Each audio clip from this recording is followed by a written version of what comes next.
Husband took Mistress to sign divorce from pregnant wife, but the lawyer's words made him collapse. The November rain painted streaks across the floor-to-ceiling windows of Morrison & Associates, one of Manhattan's most prestigious law firms on Fifth Avenue. Sophia Miller sat alone in the leather chair, her hands folded protectively over her 8-month pregnant belly. The baby kicked, strong, insistent, as if sensing her mother's anxiety. She wore a simple navy maternity dress, her dark hair pulled back in a loose bun. At 30 years old, she looked exhausted. Dark circles shadowed her eyes, and her wedding ring, a modest band she'd worn for 7 years, felt heavy on her finger. In a few minutes, she would sign papers that would end her marriage to Christopher Miller. The door opened. Christopher walked in first, his tailored charcoal suit impeccable, his salt and pepper hair styled perfectly.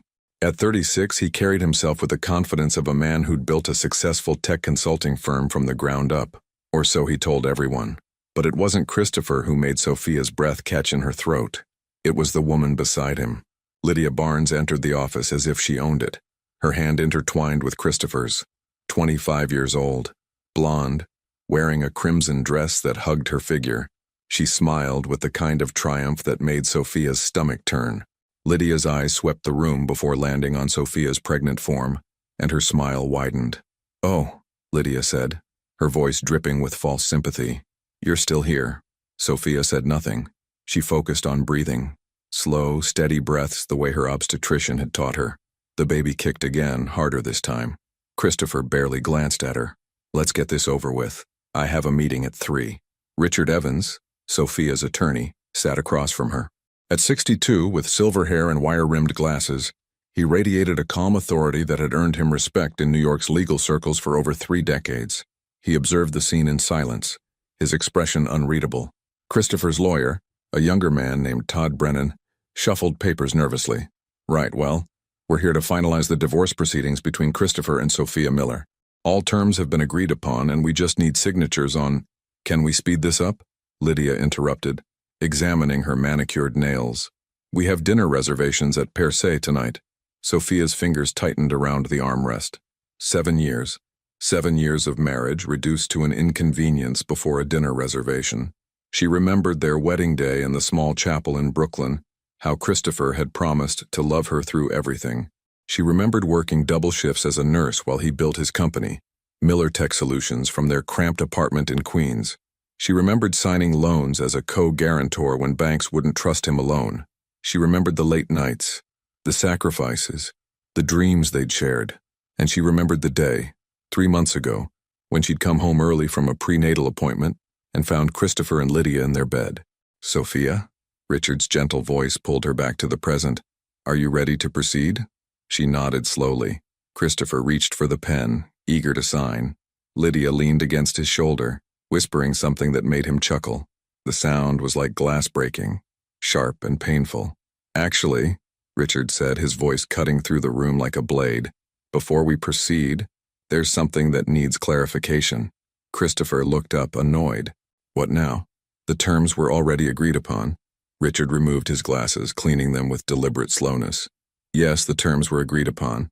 However, I want to ensure my client understands exactly what she's entitled to under New York State matrimonial law." "We've been through this," Todd Brennan said quickly. "The agreement is fair." "Fair?" Richard's eyebrow raised slightly. "Let's review, shall we?" Christopher Miller retains Miller Tech Solutions in its entirety. Sophia receives the house in Queens, which still has a mortgage, and monthly support payments of $3,000. Does that sound fair to you, Todd? Lydia laughed softly. Sounds more than fair for someone who just stayed home. Sophia felt her face burn, but Richard's expression remained calm. He opened a leather folder and pulled out a document. "Mrs. Miller," he said, his voice measured, "did you or did you not work as a registered nurse at Mount Sinai Hospital from 2016 to 2019, often taking double shifts?" "I did," Sophia said quietly. "And during that time, did you or did you not contribute your entire salary, approximately $75,000 annually, to household expenses and your husband's business startup costs?" "I did." Christopher shifted in his chair. "What's your point, Evans?" Richard continued, his gaze never leaving Sophia. "Did you also sign as a personal guarantor on the initial business loan of $200,000 that launched Miller Tech Solutions in 2018? Sophia nodded. Yes. And when Miller Tech secured its first major contract with Northbridge Financial in 2019, were you listed as a co-signatory on that agreement? I was. The room had gone very quiet. Even Lydia's smile had faltered slightly. Richard turned to Christopher, his voice still calm but carrying an edge that made everyone sit straighter. Mr. Miller, under New York domestic relations law, all marital property, including businesses established during the marriage, is subject to equitable distribution. Your company exists because of joint efforts, joint assets, and joint risk. Christopher's jaw tightened. I built that company. Every line of code, every client meeting, every pitch, that was me. Built with whose money? Richard asked. Whose credit? Whose signature on the loans when banks wouldn't trust you alone? Lydia's hand slipped from Christopher's shoulder. Richard placed another document on the table. This is a complete financial audit of Miller Tech Solutions. Current valuation, $18 million. Assets include the company headquarters in Midtown, intellectual property, active contracts, and investment portfolios. Under equitable distribution, Mrs. Miller is entitled to— This is ridiculous. Christopher stood abruptly. Sophia doesn't know the first thing about running a business. She doesn't need to, Richard said quietly. She needs to know what she's worth. And right now, Mr. Miller, you're asking her to sign away millions of dollars for a house with a mortgage and $3,000 a month. Sophia's heart was pounding. She hadn't known. She'd trusted Christopher when he said the settlement was the best they could do. She'd been so tired, so emotionally drained from the betrayal and the pregnancy, that she'd simply nodded along. Christopher's face had gone pale. Lydia stood frozen, her earlier confidence evaporating. So before anyone signs anything, Richard said, closing the folder, I suggest we reconvene in 2 weeks. That should give everyone time to reconsider what fair actually means. He stood, helping Sophia to her feet. She felt dizzy, overwhelmed, but also something else, something she hadn't felt in months. Hope. As they walked toward the door, Lydia's voice, small and uncertain now, followed them. Chris, what is he talking about? You said everything was yours. Christopher didn't answer. In the elevator, Sophia finally let herself breathe. Richard, I didn't know. I didn't know about any of that. The older man smiled gently. I know. That's why I'm here. Your sister hired me for a reason, Sophia.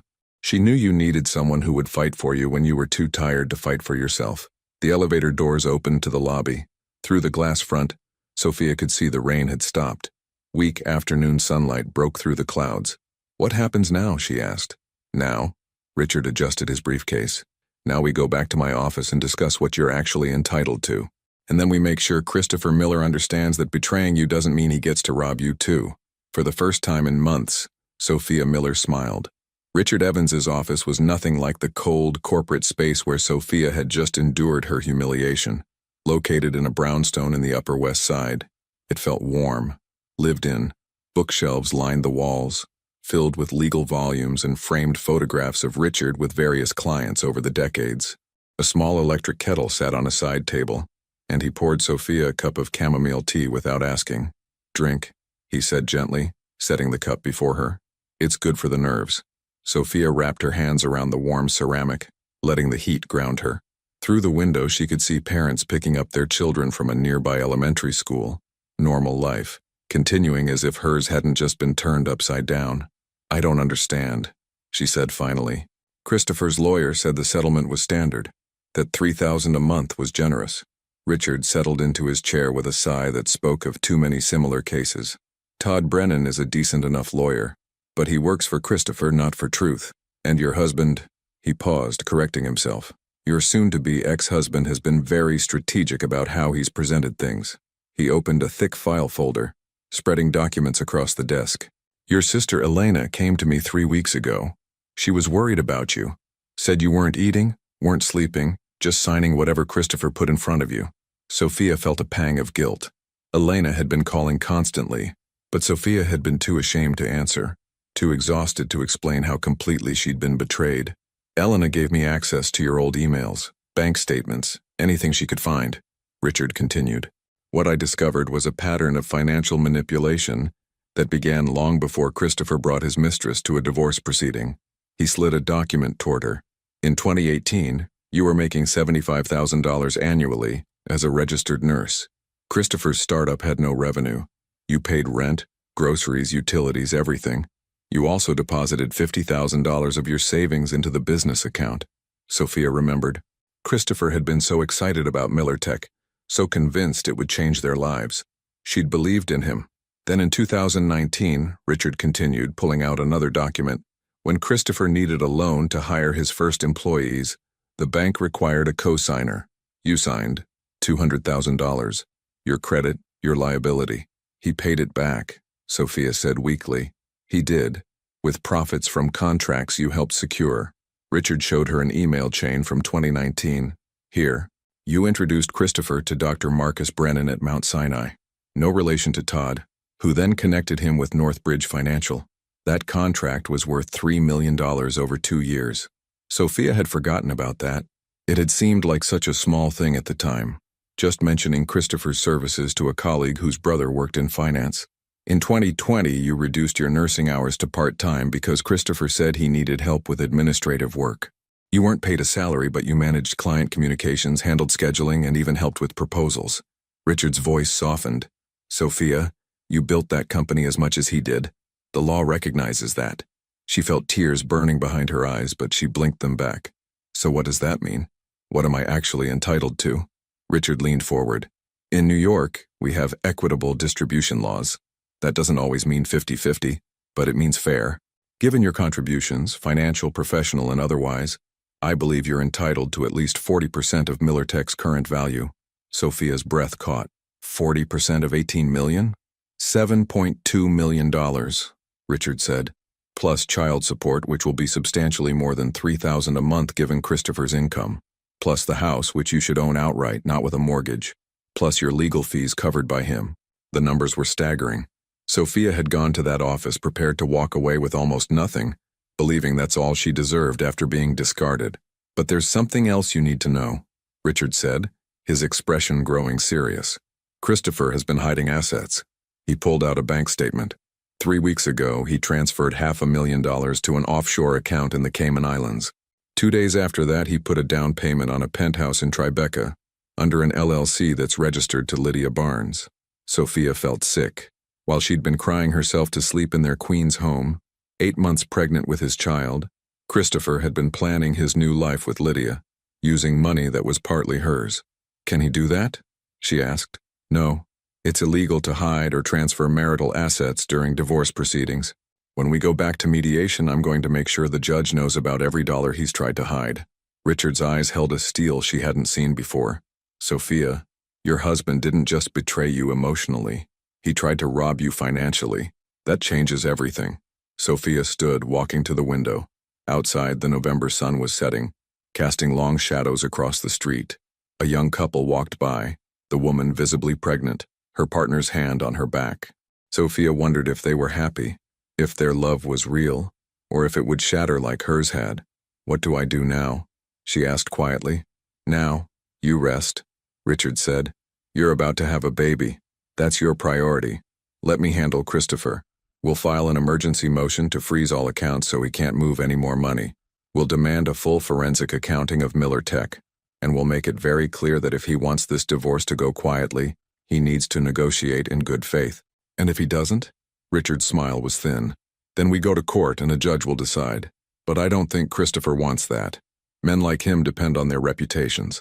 When his clients find out he's been hiding assets and betraying the woman who helped build his company, it won't look good for business. Sophia turned back to face him. He's going to be angry. Let him be angry. You've been hurt and humiliated. It's time he faced consequences. As she left Richard's office an hour later, armed with copies of documents and a plan of action, Sophia felt something shift inside her. The grief was still there, raw and painful, but underneath it, something harder was forming. Her phone buzzed. A text from Christopher. We need to talk. That stunt your lawyer pulled was unnecessary. I'm trying to be fair. Sophia stared at the message for a long moment. Then she typed back, all communication goes through Richard now. Don't contact me directly. She hit send before she could second-guess herself. Another text came immediately. You're making a mistake. You have no idea what you're doing. Sophia blocked his number. The subway ride back to Queens felt different. She sat with her hand on her belly, feeling the baby move, and for the first time in months, She didn't feel like she was drowning. She felt like she was fighting back. When she got home, the house was dark and empty. Christopher had moved out 2 weeks ago, taking most of the furniture, but Sophia didn't care about the empty living room or the missing television. She went to the nursery, the one room she'd refused to let him touch. The crib was assembled, waiting. Tiny clothes hung in the closet. A mobile with stars and moons dangled above the changing table. Sophia sat in the rocking chair, the one her mother had given her, and let herself cry. Not for Christopher, not for their marriage, but for everything she'd lost and everything she was about to gain. Her daughter, the ultrasound had confirmed it was a girl, would be born into a broken home, but she would be born to a mother who knew her worth, who wouldn't let anyone diminish her, who would fight for what was right. Sophia's phone rang. "Elena." "Hey," Sophia answered, her voice thick with tears. "Richard called me," Elena said. "Told me everything." "Soph, are you okay?" "I don't know," Sophia admitted, "but I think I will be." "You will be, I promise. You're stronger than Christopher ever gave you credit for."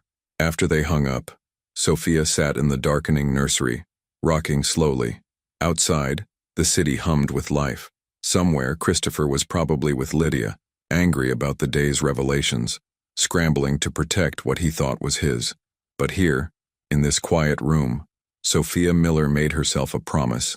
She would never again let anyone make her feel small. Not Christopher, not Lydia, not anyone. Her daughter deserved a mother who stood tall, and starting now, that's exactly who Sophia would be. Christopher Miller stared at the legal document that had been delivered to his office at 9 o'clock Monday morning. Emergency motion to freeze marital assets. The words seemed to blur on the page as his assistant, Jeremy, hovered nervously in the doorway. "Sir, your 10 o'clock is here. The investors from Cascade Capital." Christopher waved him away. "Tell them I need 15 minutes. The door closed, leaving him alone in his corner office on the 23rd floor of a midtown building. Floor-to-ceiling windows offered a view of Manhattan that usually made him feel powerful. Today, it just made him feel exposed. His phone buzzed. "Lydia, did you see it? They froze the accounts." "Chris, I can't access anything." Christopher's jaw tightened. He'd put Lydia's name on one of his secondary accounts last month, a gesture that had felt romantic at the time. Now it was a liability. If Richard Evans was digging into his finances, that account would raise questions. He tried calling Sophia. Blocked. He tried texting. The message showed as undelivered. "Damn it," he muttered, throwing his phone onto the desk. The meeting with Cascade Capital went poorly. The investors had questions about MillerTech's financial stability, questions Christopher couldn't answer clearly because half his attention was on the legal bomb Richard Evans had just dropped. By the time they left, promising to circle back after reviewing some things, Christopher knew the deal was slipping away. Todd Brennan called at noon. "Chris, we need to talk about this motion. Evans isn't playing around. He's got documentation of the Cayman transfer and the Tribeca property. A judge is going to look at this very unfavorably. I was just moving money around for tax purposes," Christopher said, the lie tasting bitter even as he spoke it. "Then you should have disclosed it during mediation. Look, I can fight this, but it's going to get ugly. Evans is pushing for a forensic audit of the entire company. That means every transaction, every account, everything since 2018. Christopher felt his chest tighten. There were things in those records he didn't want examined too closely. Small things. A personal trip to Miami charged to the business account. Lydia's consulting fees for work she'd never actually done. Nothing illegal exactly, but nothing that would look good in front of a judge. "How much is this going to cost me?" he asked. "Legal fees? Probably another $50,000 just to get through the preliminary hearings. But Chris, that's not your biggest problem. Your biggest problem is that Evans is right. Sophia did contribute significantly to building MillerTech. If this goes to trial, a judge could award her up to half of everything. Half. $9 million. Christopher felt sick. "There has to be another way," he said. "There is. You negotiate. You offer her a fair settlement, and I mean actually fair, and you keep this out of court. Because if this becomes public, your reputation takes a hit. Clients don't like working with people who screw over their pregnant wives." After Todd hung up, Christopher sat in silence. His office, with its expensive furniture and modern art, suddenly felt like a cage. Lydia arrived at 6, letting herself in with the key he'd given her. She wore a white pantsuit that probably cost more than Sophia's entire maternity wardrobe, and her expression was stormy. "We need to talk," she said, dropping her designer purse onto his desk. Not now, Lydia. Yes, now. I just got off the phone with the realtor. The penthouse deal is in jeopardy because your accounts are frozen.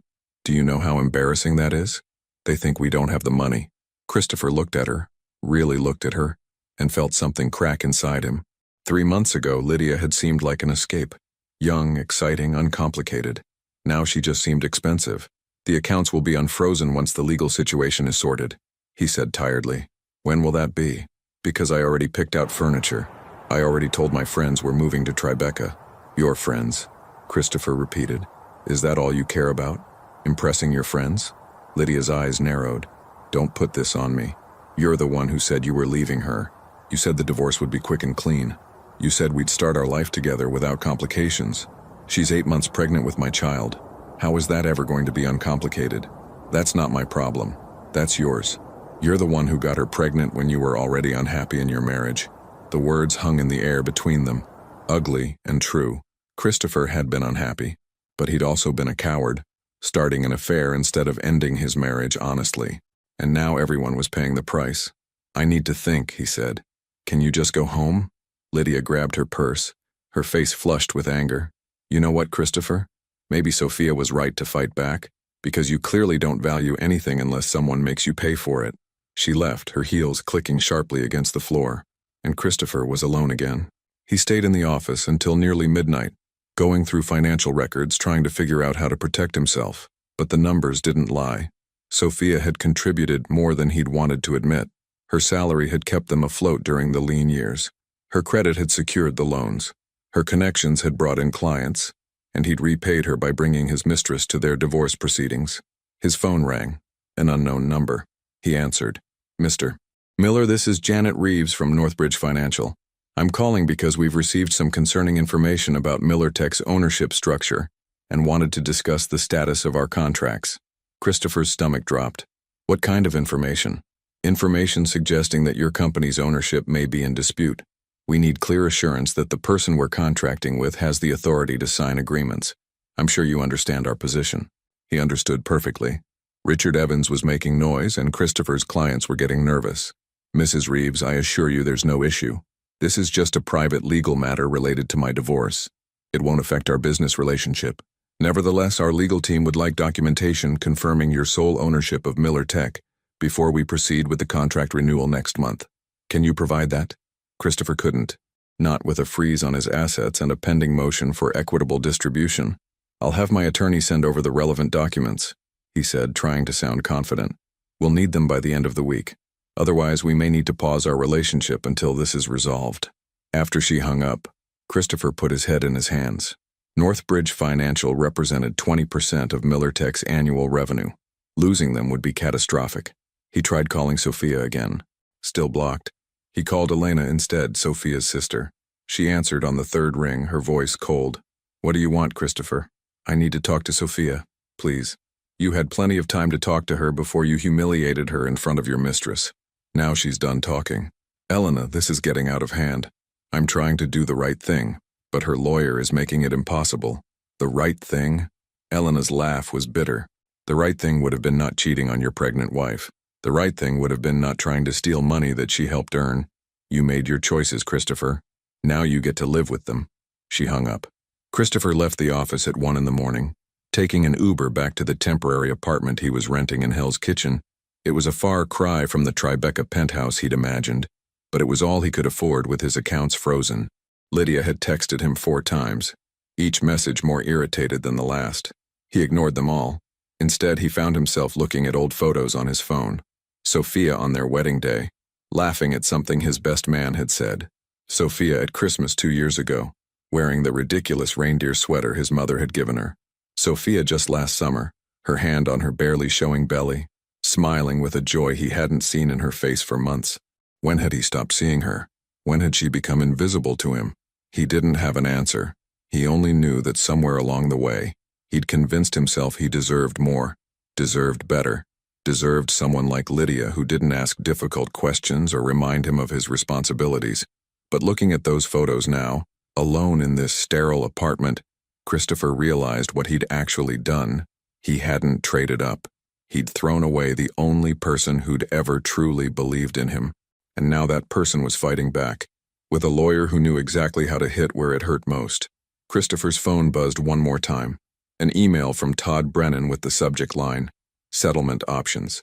He opened it, reading through the proposed terms. Everything was there, laid out in cold legal language. What Christopher would have to pay, what he would have to give up, what his life would look like after this was over. It was brutal, it was fair, and it was entirely his own fault. Outside his window, the city lights glittered like stars. Somewhere out there, in a house in Queens, Sophia was probably sleeping, her hand on her pregnant belly, planning for a future that didn't include him. Christopher closed his laptop and sat in the darkness, finally understanding that some things, once broken, can never be fixed. 2 weeks after the legal motion was filed, Sophia woke at 3 a.m. to a sharp, cramping pain low in her abdomen. She lay still for a moment, hand on her belly, wondering if it was just another false alarm. The baby had been active all week, and her doctor had warned that Braxton Hicks contractions could feel intense this close to the due date. Then another pain came, stronger this time, radiating from her lower back around to her front. This was real. Sophia reached for her phone on the nightstand, her hands shaking slightly.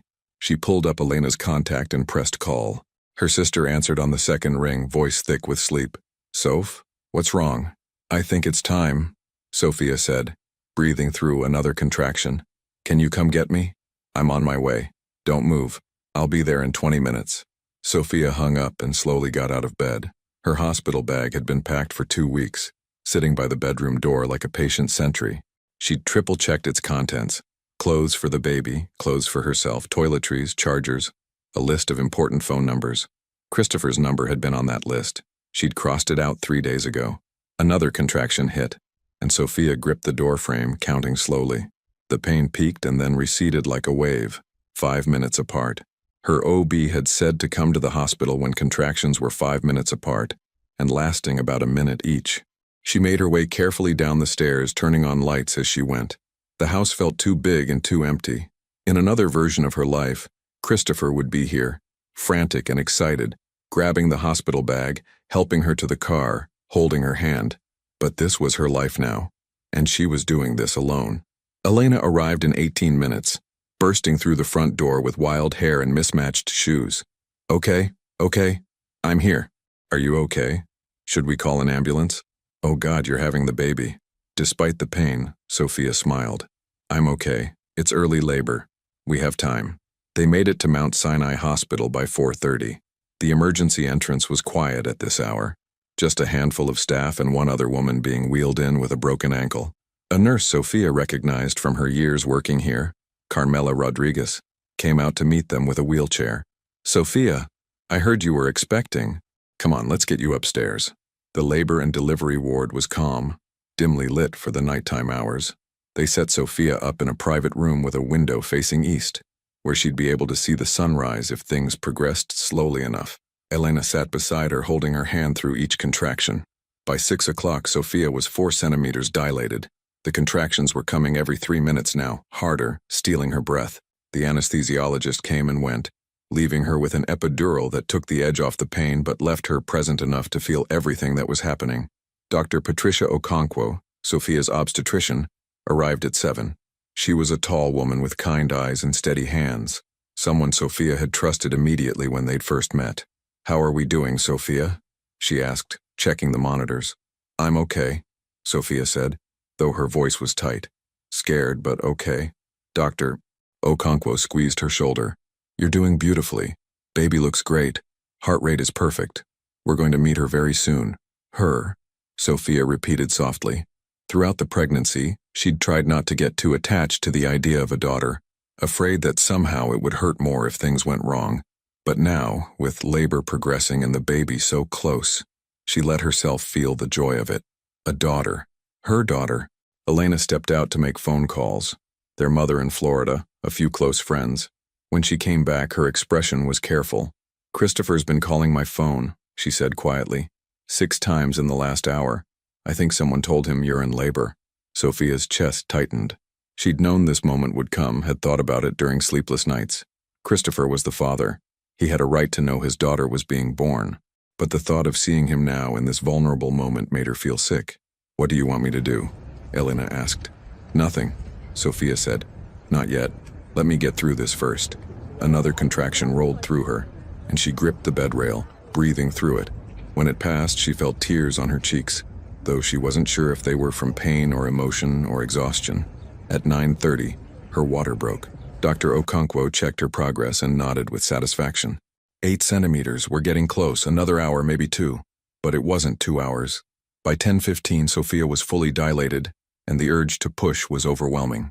Dr. Okonkwo positioned herself at the foot of the bed, and 2 nurses flanked Sophia on either side. Elena held her hand, whispering encouragement. "Okay, Sophia," Dr. Okonkwo said. "On the next contraction, I want you to push. Take a deep breath, hold it, and push down like you're trying to have a bowel movement. Can you do that?" Sophia nodded, too focused to be embarrassed by the clinical description. The contraction built, and she pushed with everything she had. "Good. That's perfect. Rest now. Get ready for the next one." The pushing went on for 40 minutes. It was the hardest physical work Sophia had ever done, harder than any double shift at the hospital, harder than anything she'd imagined. Sweat soaked her hair and hospital gown. Elena kept putting ice chips in her mouth, kept telling her how strong she was, kept being the anchor Sophia needed. And then at 10:58 on a Tuesday morning in late November, with pale winter sunlight streaming through the hospital window, Sophia's daughter was born. The baby's cry filled the room, strong and indignant, and Sophia started sobbing immediately. Dr. Okonkwo placed the tiny, squirming infant on Sophia's chest, and the world narrowed to just the 2 of them. "Hello?" Sophia whispered, her voice breaking.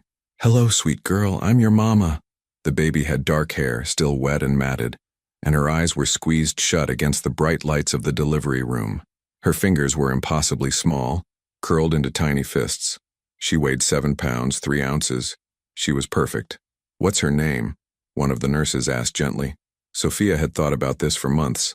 She'd made lists, crossed out options, changed her mind a dozen times.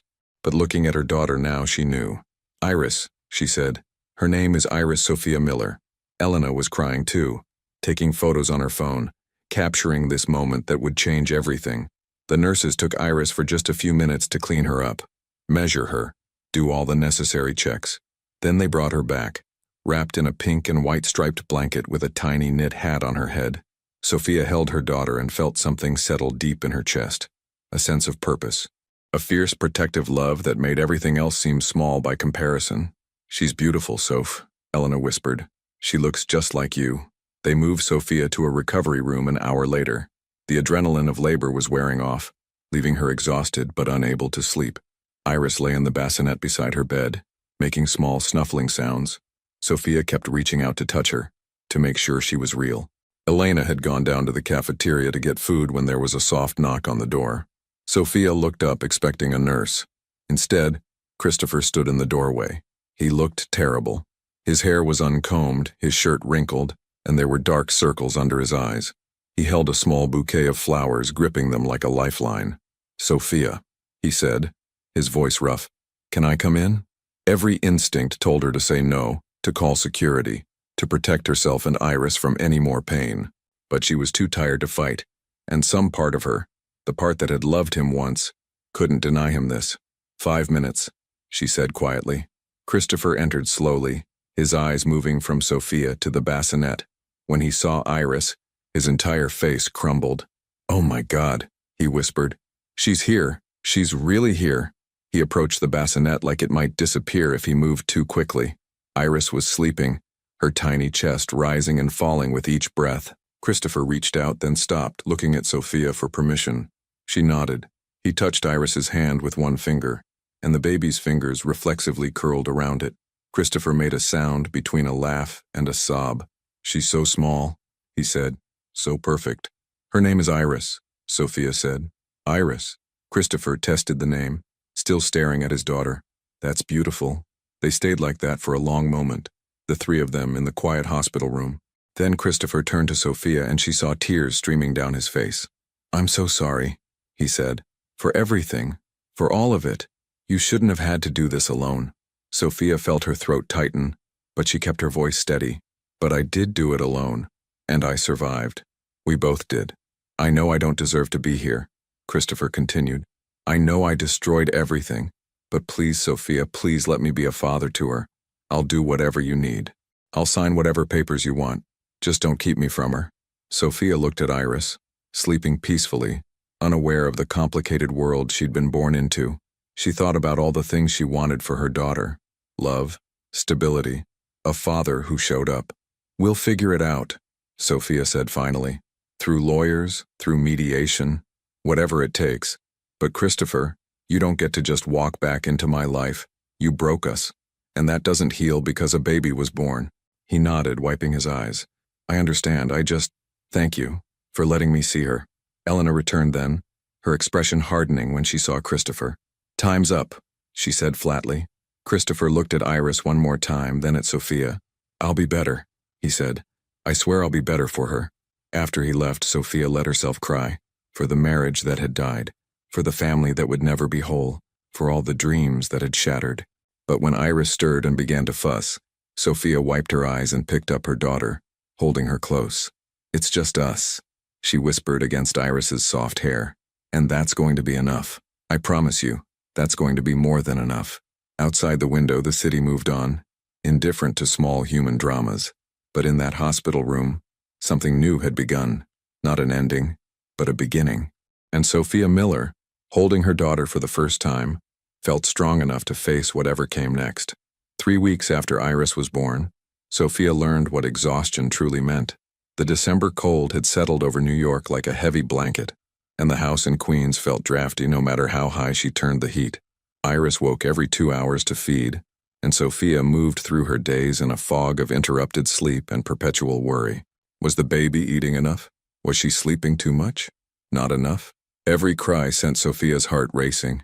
Every quiet moment made her check to make sure Iris was still breathing. Elena had stayed for the first week, helping with everything from diaper changes to grocery shopping. But she had her own job and her own life, and eventually she'd had to go back to her apartment in Brooklyn. Now Sophia was alone with Iris, figuring out motherhood one sleepless night at a time. The divorce proceedings had been put on temporary hold, a small mercy while Sophia recovered from childbirth. But Richard had warned her that January would bring renewed negotiations, and she needed to be ready. Christopher had been calling and texting constantly, asking about Iris, asking to visit, asking for photos. Sophia had established a boundary, supervised visits only, twice a week, at Elena's apartment. Christopher had agreed without argument, which surprised her. But then again, he didn't have much choice. His lawyer had made it clear that pushing too hard right now would look bad when they went before a judge. The first visit had been awkward. Christopher had arrived with an enormous stuffed elephant that was bigger than Iris herself, along with outfits in sizes she wouldn't fit into for months. He'd held his daughter carefully, like she might break, and when Iris had cried, he'd immediately handed her back to Sophia. I don't know what she needs, he'd admitted, looking helpless. None of us do at first, Sophia had said, though it gave her no pleasure to see him struggle. You learn. By the third visit, Christopher was slightly better. He could hold Iris without looking terrified. He'd learned to support her head properly. He even managed to change a diaper, though he needed Elena's help. But Lydia was always hovering at the edges. She didn't come to the visits, Sophia had made that absolutely clear, but her presence was felt. Christopher would get texts he'd glance at nervously. Once, Sophia heard him on the phone in Elena's kitchen. I told you, I need to be here for her. This is my daughter. No, you can't come with me. That's not negotiable. The strain was showing on him. He'd lost weight, and the confident swagger he'd carried into that first meeting at the lawyer's office had been replaced by something that looked like regret. Sophia tried not to care. She had bigger concerns. Money, for one. Her savings were dwindling fast. Christopher was supposed to be paying temporary support, but the frozen accounts meant everything was delayed. Richard had filed another motion, but courts moved slowly, especially during the holidays. Sophia had applied for temporary assistance through the state, something that would have humiliated her 6 months ago, but now felt like survival. She'd also reached out to her old supervisor at Mount Sinai about returning to work part-time once Iris was a bit older. The thought of leaving her daughter made her chest ache, but bills didn't pay themselves. On a Tuesday afternoon in mid-December, Sophia sat in Richard's office once again, Iris sleeping in her carrier at her feet. The baby was bundled in a thick pink snowsuit, her face barely visible beneath the hood. The forensic accounting is complete, Richard said, sliding a thick document across his desk. And it's even better than I expected. Sophia tried to focus on the numbers, but exhaustion made them swim on the page. Just tell me what it means. It means Christopher has been undervaluing MillerTech's worth. The company is actually valued at $22 million, not 18. And with your contributions documented, the loans, the capital, the client connections, the unpaid labor, I'm confident we can secure 45%. Sophia did the math in her head. That's almost $10 million. $9.9 million to be exact, plus child support calculated at Christopher's actual income level, which is substantially higher than what he initially reported. We're talking about $4,000 a month in support payments, backdated to when you filed. The numbers felt unreal. Sophia had grown up in a working-class family in New Jersey. Her father had been a bus driver, her mother a school secretary. $10 million was money she couldn't conceptualize. What does Christopher say about this? She asked. Richard's expression darkened. He's fighting it. His lawyer claims the company valuation is inflated and that your contributions were minimal. They've offered a counter-proposal, $5 million as a one-time payment, $3,000 a month in child support, and you sign an NDA agreeing not to discuss the divorce publicly. An NDA? Sophia felt anger flare through her exhaustion. He wants to pay me to stay quiet about what he did? That's exactly what he wants. He's worried about his reputation, about how this looks to clients and investors. The business with Lydia, the hidden assets, it's all making him look bad. Sophia thought about the humiliation she'd endured in that first meeting. Christopher walking in with his mistress like Sophia didn't matter, like their 7 years of marriage meant nothing. What do you think I should do? She asked. Richard leaned back in his chair. Legally, I think we can get more if we go to trial. But trials are expensive, time-consuming, and emotionally draining. You have a newborn. You're exhausted. Sometimes the smart choice is taking a good settlement and moving on with your life. Is $5 million a good settlement? It's better than $3,000 a month and a house with a mortgage. But it's not everything you're entitled to. Sophia looked down at Iris, who was starting to stir. In a few minutes, she'd be hungry again. And Sophia would feed her, change her, rock her, do all the things that made up their new life together. I want what I'm owed, Sophia said quietly. Not because I'm greedy, but because I earned it. And because Iris deserves security, so no, tell them no. Richard smiled. I was hoping you'd say that. That evening, back home, Sophia's phone rang. Christopher. She almost didn't answer, but something made her pick up. Sophia, please don't do this, he said immediately. $10 million could ruin me. The company can't afford that kind of payout right now. Then maybe you shouldn't have spent the last 3 months hiding assets and lying about the company's value, Sophia said. I made mistakes, I know that. But this isn't just about us anymore. This is about Iris. If you bankrupt me, I can't pay child support, I can't provide for her. You should have thought about that before you brought your mistress to our divorce proceedings. There was silence on the other end. Then, I know what I did was unforgivable. I know I hurt you in ways I can never fix, but I'm asking you for Iris's sake to be reasonable. Sophia felt something inside her harden. I am being reasonable. I'm asking for what's legally mine, what I helped build, what you tried to steal from me. It's not about the money for you, is it? Christopher's voice was bitter. This is about punishing me. No, Sophia said. This is about justice. There's a difference. She hung up before he could respond. Iris was crying now, her small face scrunched up and red. Sophia picked her up, settling into the rocking chair in the nursery. As Iris latched onto Nurse, Sophia felt the familiar tug and release, her body doing what it was designed to do. Through the window, she could see Christmas lights on the neighbor's house, blinking red and green in the darkness. It would be Iris's first Christmas. Sophia had bought a small tree and a few decorations. Nothing elaborate, but enough to make the holiday feel real. Her phone buzzed with a text. Elena.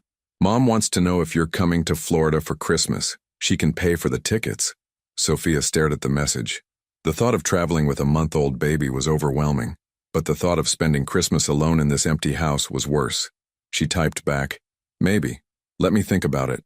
Another text came, this time from an unknown number. She almost deleted it, but curiosity made her open it. This is Lydia. We need to talk. Sophia's first instinct was to block the number immediately, but something stopped her. She stared at those 5 words, feeling anger and curiosity war inside her. Against her better judgment, she responded, about what? The reply came quickly. About Christopher. About the divorce. about what's really going on. He's not telling you everything. Sophia's heart raced. What game was Lydia playing? I don't want to hear from you, don't contact me again. She blocked the number before Lydia could respond, but the damage was done. The words echoed in her mind. He's not telling you everything. What else could there possibly be? Iris had fallen asleep, milk-drunk and peaceful. Sophia carried her to the crib, laying her down carefully, covering her with a soft blanket.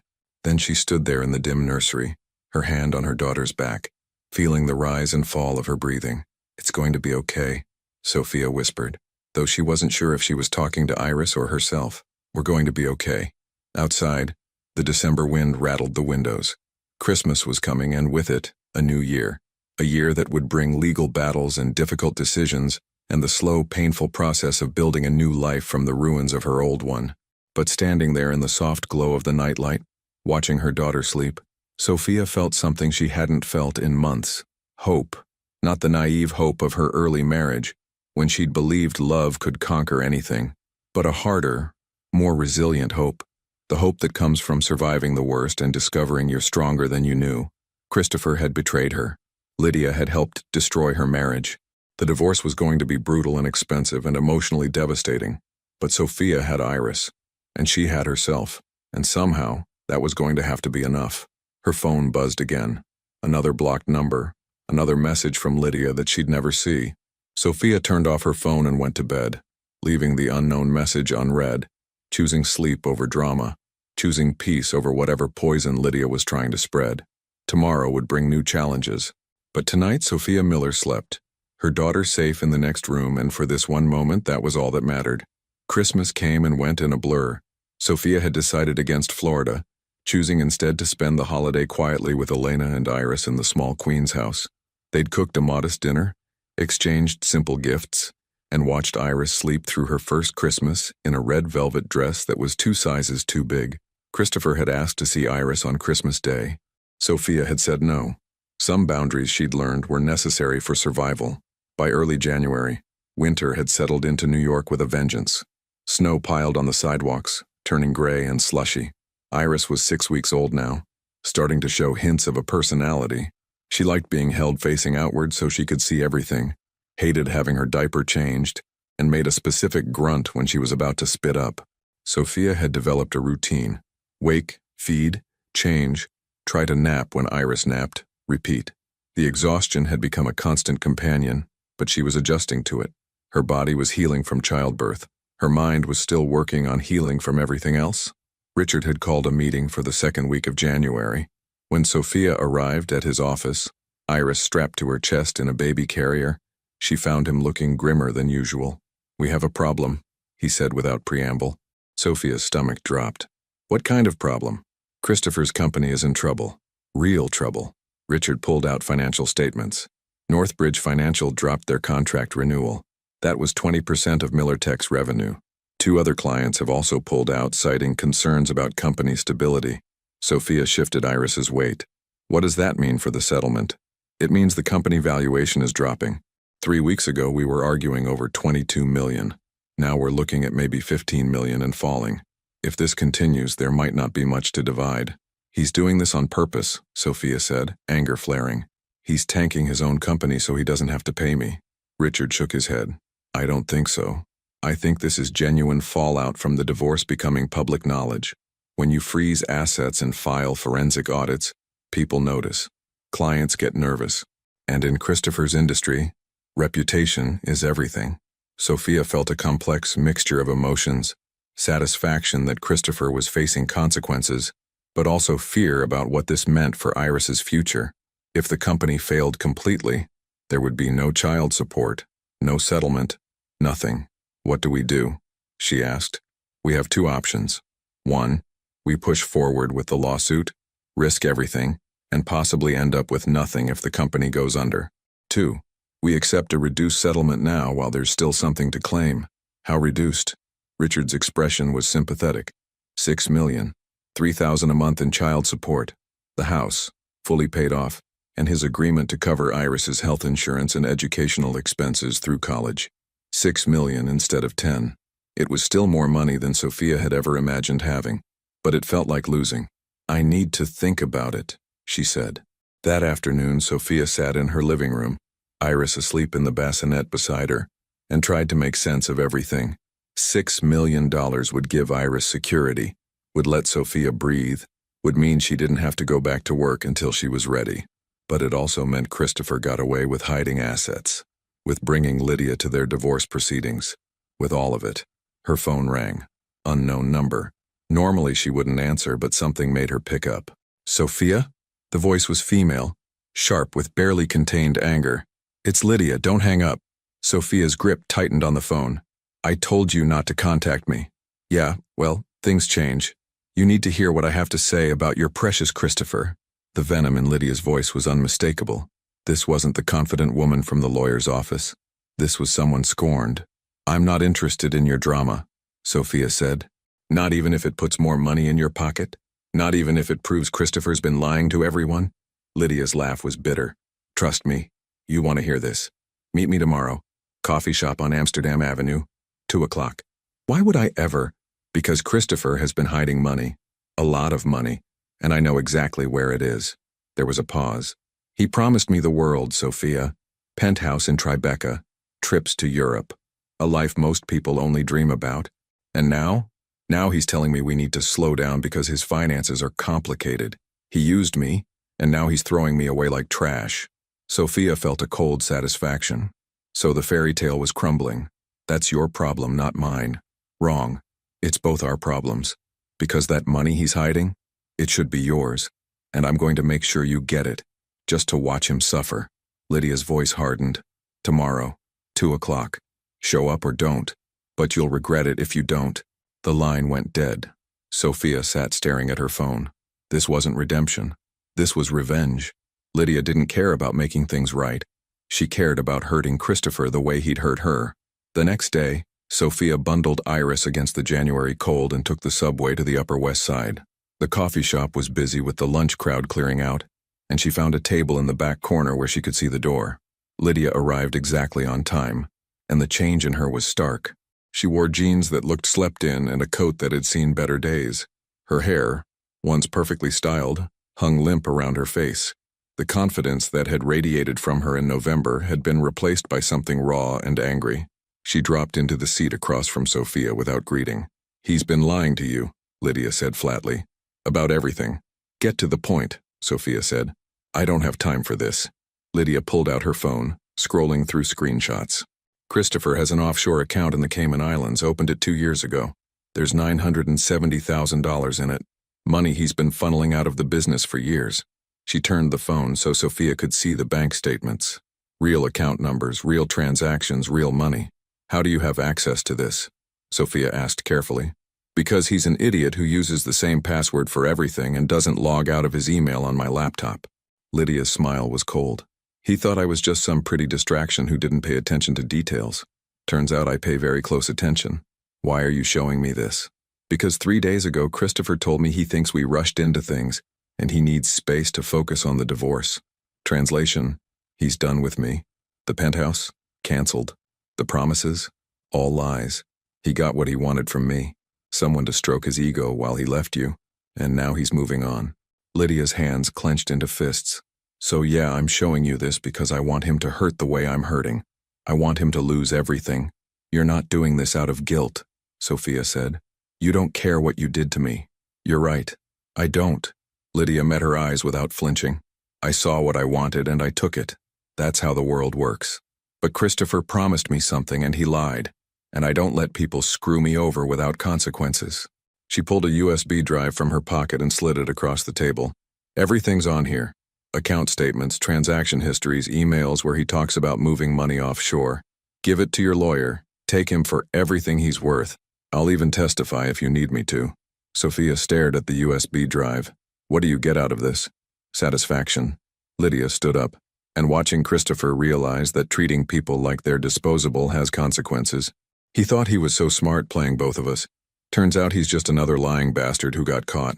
The people at your work know about the affair, Sophia said quietly.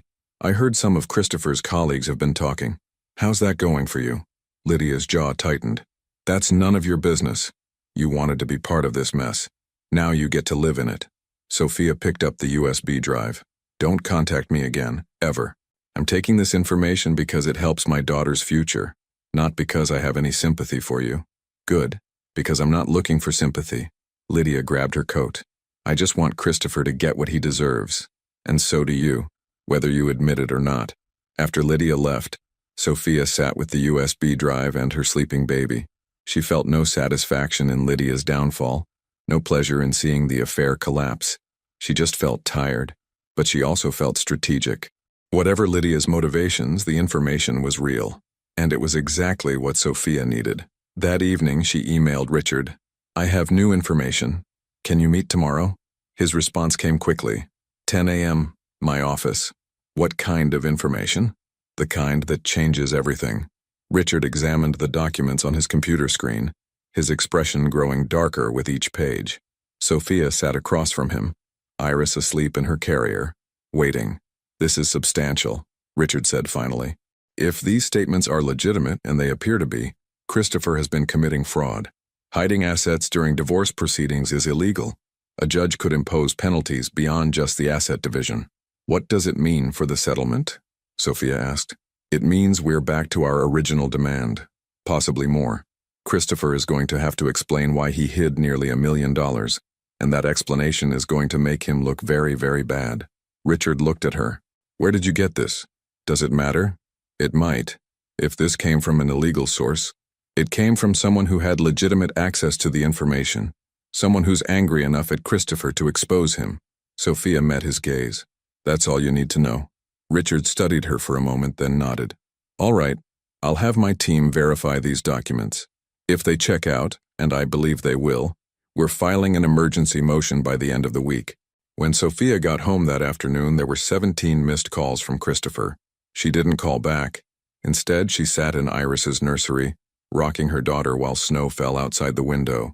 Somewhere in the city, Christopher was probably panicking, realizing his secret had been exposed, scrambling to figure out what to do. And somewhere else, Lydia was probably seething, dealing with the consequences of sleeping with a married man, whispers at work, friends distancing themselves, the reality that being the other woman came with a permanent stain. But here, in this quiet room, Sophia felt something she hadn't felt in a long time. Power.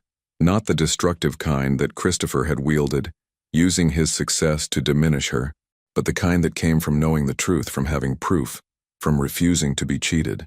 Your father made a lot of mistakes, Sophia whispered to Iris, but the biggest one was thinking I'd just accept whatever he decided to give me. He forgot that I'm the one who helped him build everything he has, and you don't get to erase someone like that. Her phone buzzed. A text from Christopher. We need to talk, please. Sophia turned off her phone and went to make dinner, leaving Christopher to wait in the silence he'd created, finally understanding what it felt like to have no control, no power, and no easy way out. Justice, Sophia was learning, was a slow process, but it was coming. The emergency motion hit Christopher's legal team like a bomb on a Thursday morning in late January.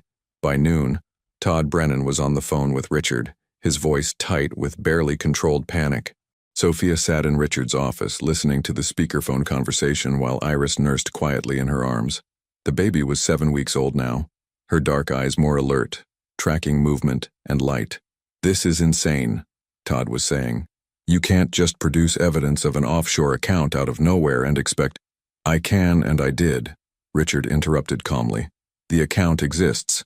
The statements are legitimate. Your client has been hiding assets, which constitutes fraud. A judge is going to take this very seriously. Where did you even get this information? That's not relevant. What's relevant is that it's accurate. Christopher opened that account in January 2023, has been making regular transfers, and failed to disclose it in any of his financial statements during mediation. There was muffled conversation on the other end, as if Todd had covered the phone to speak with someone else. When he came back, his tone had changed. My client is willing to negotiate.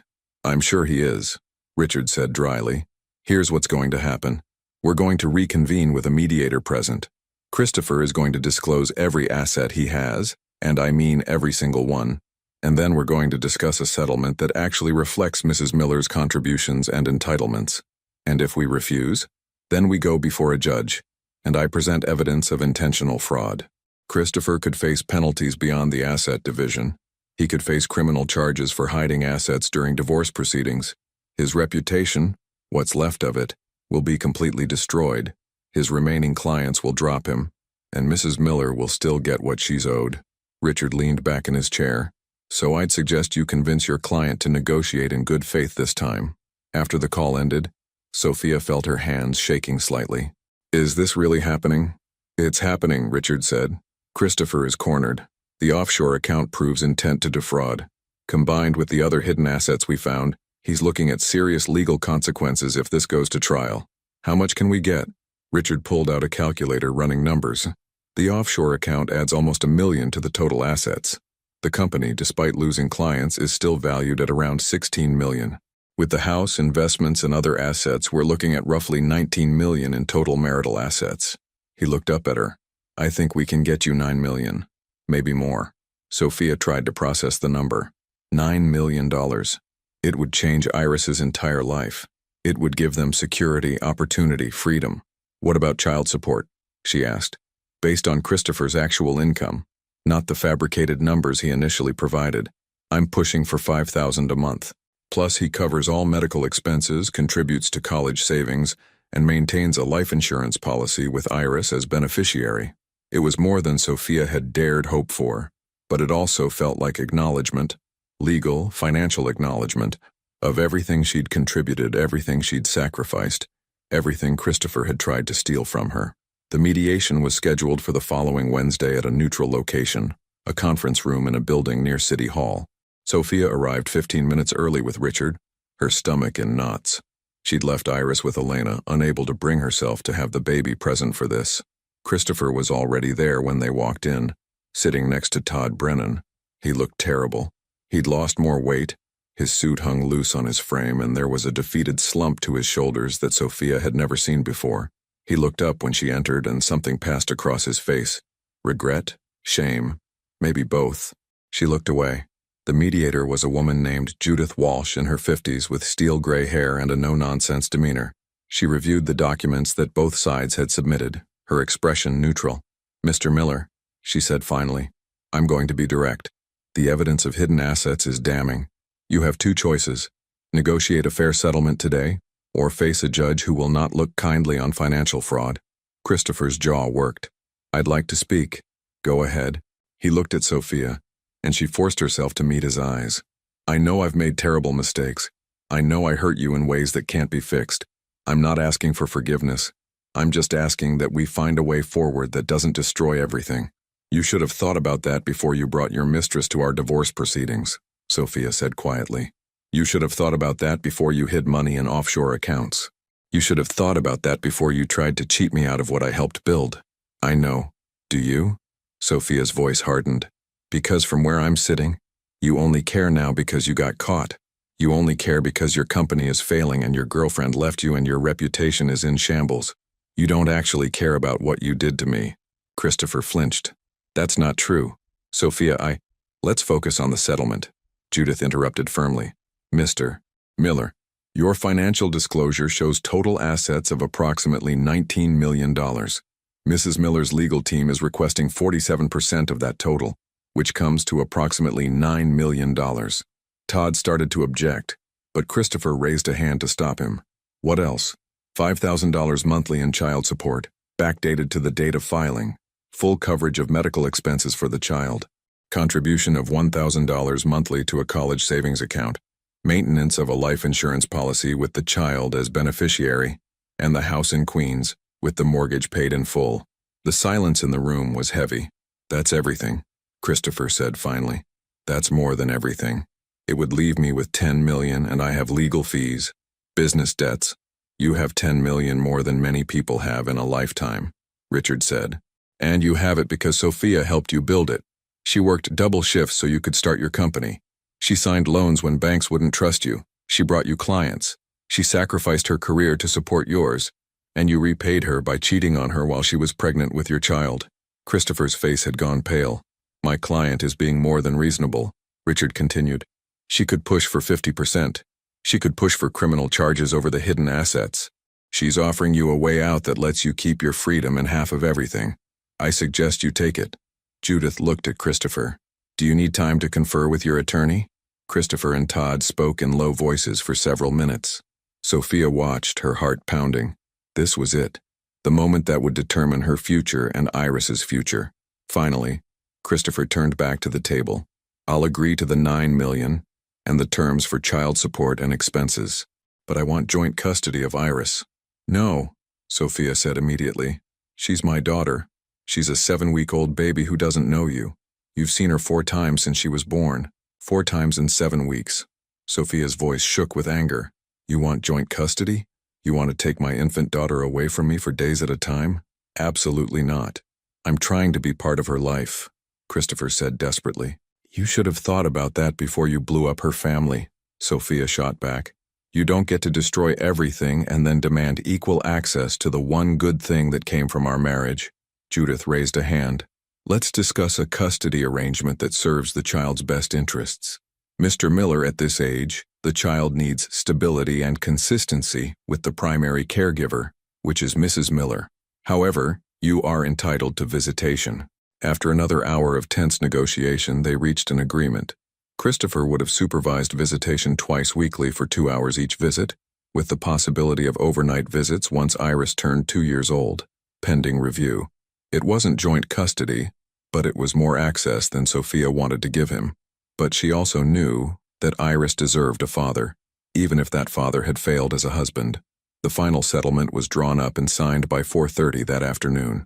$9 million, $5,000 a month in child support. The house, medical expenses covered, college fund established, life insurance policy. When Christopher signed his name on the final page, his hand shook slightly. When Sophia signed, her hand was steady. They left through different exits. Sophia walked out with Richard into the gray January afternoon, feeling like she'd just run a marathon. How do you feel? Richard asked. I don't know, Sophia admitted. Relieved? Angry? Sad?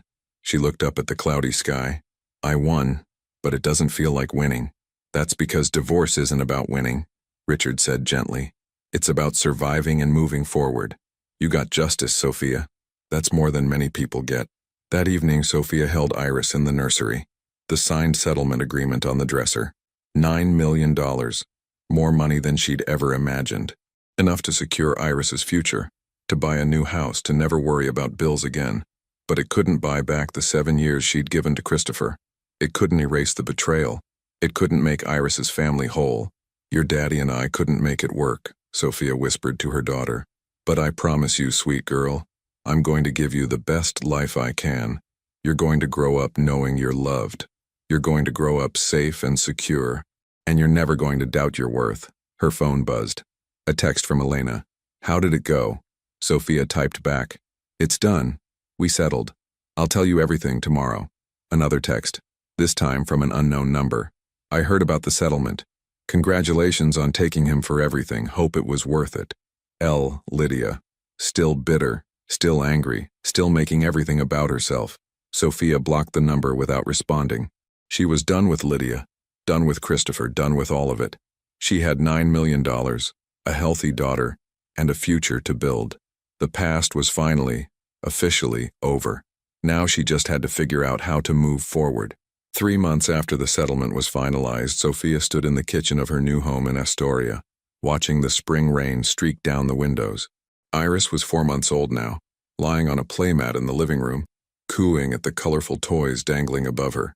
The house was modest, a 2-bedroom with a small backyard, nothing extravagant, but it was hers, fully paid for, no mortgage, no landlord, no memories of Christopher in every corner. She'd sold the Queen's house in March, unable to bear living in the space where her marriage had died. The $9 million was sitting in carefully managed accounts.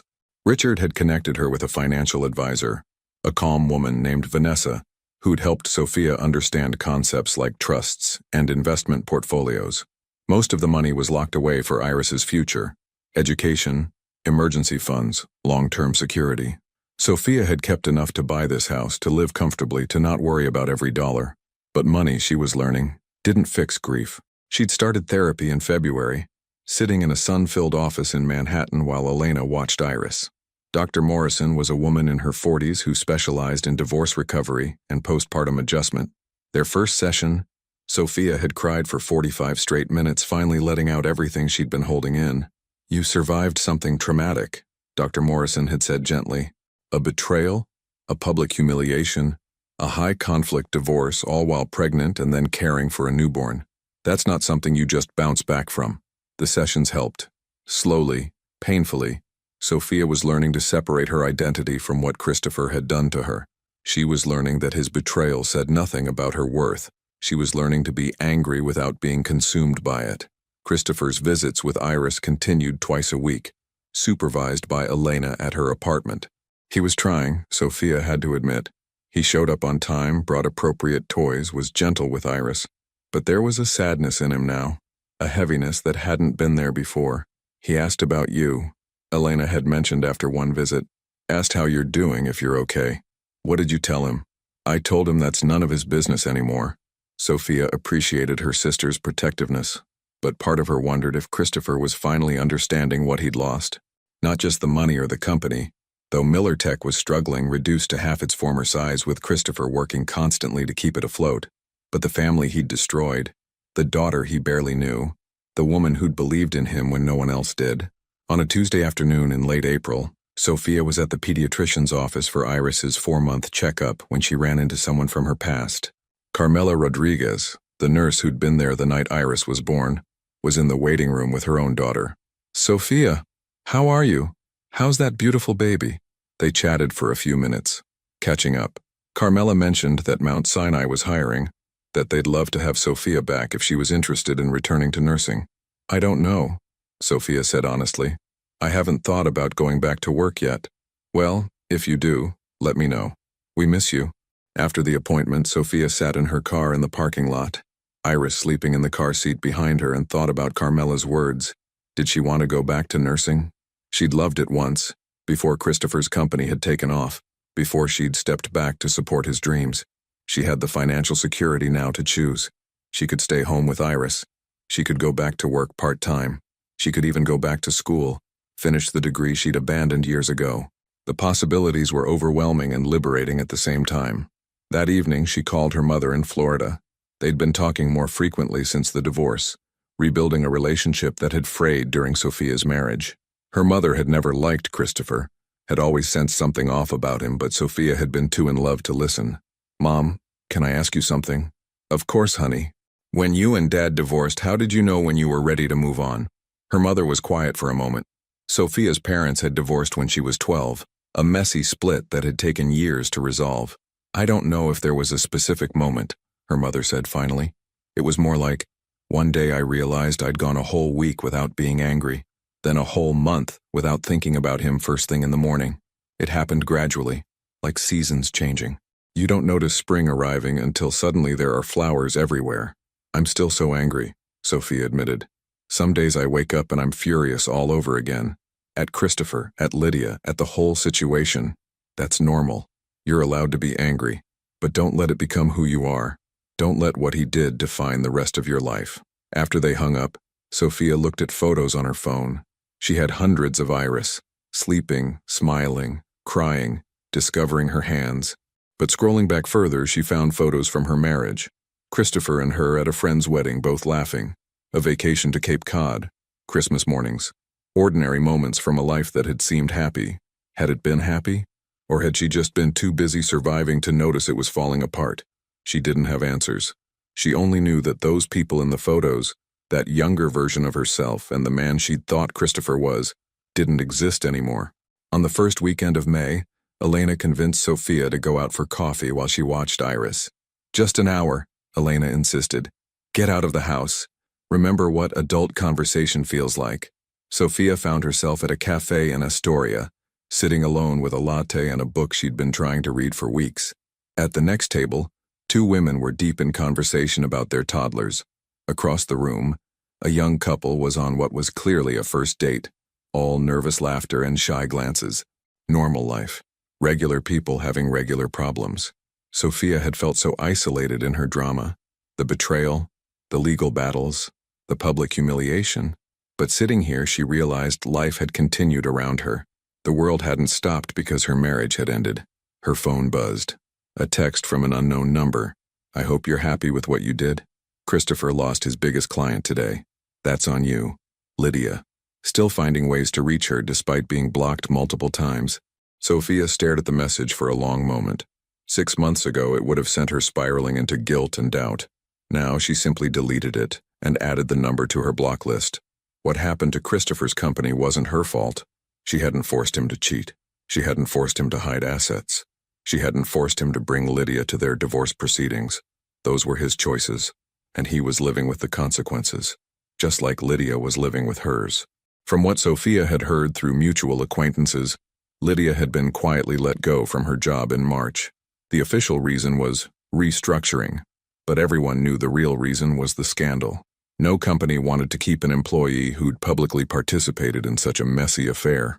Lydia had apparently moved back to Pennsylvania, to some small town where her family lived. Sophia felt no satisfaction in this, just a tired sort of acknowledgement that actions had consequences, even if those consequences took time to arrive. When Sophia got home, Elena was playing with Iris on the floor, making silly faces that had the baby giggling, a new skill she'd developed just last week. "How was your hour of freedom?" Elena asked. "Strange. Good. I don't know."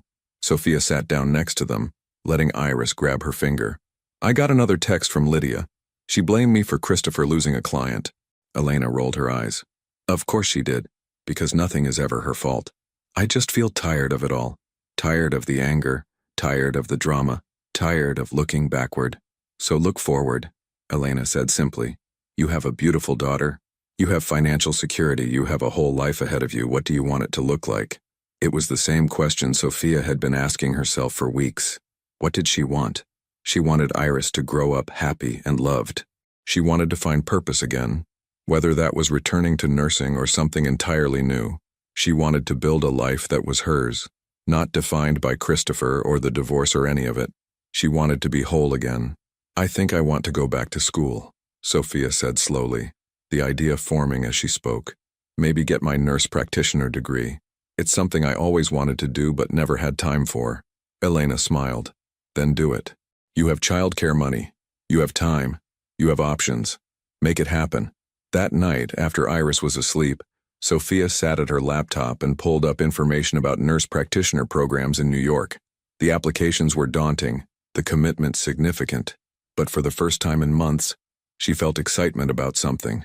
Not excitement about revenge or justice or watching Christopher suffer, just pure, simple excitement about building something for herself. She filled out a preliminary application to a program at Columbia that offered flexible scheduling for working parents. The program would take 3 years part-time. By the time she finished, Iris would be in preschool, and Sophia would have a career she'd built entirely on her own terms. As she clicked submit on the application, Sophia felt something shift inside her. A small shift, barely noticeable, but real. She was moving forward. Christopher would continue to be part of her life because of Iris. Lydia would probably continue trying to reach out with bitter messages. The divorce would leave scars that would take years to fully heal. But Sophia Miller was no longer defined by what had been done to her. She was defined by what she was building for herself and her daughter.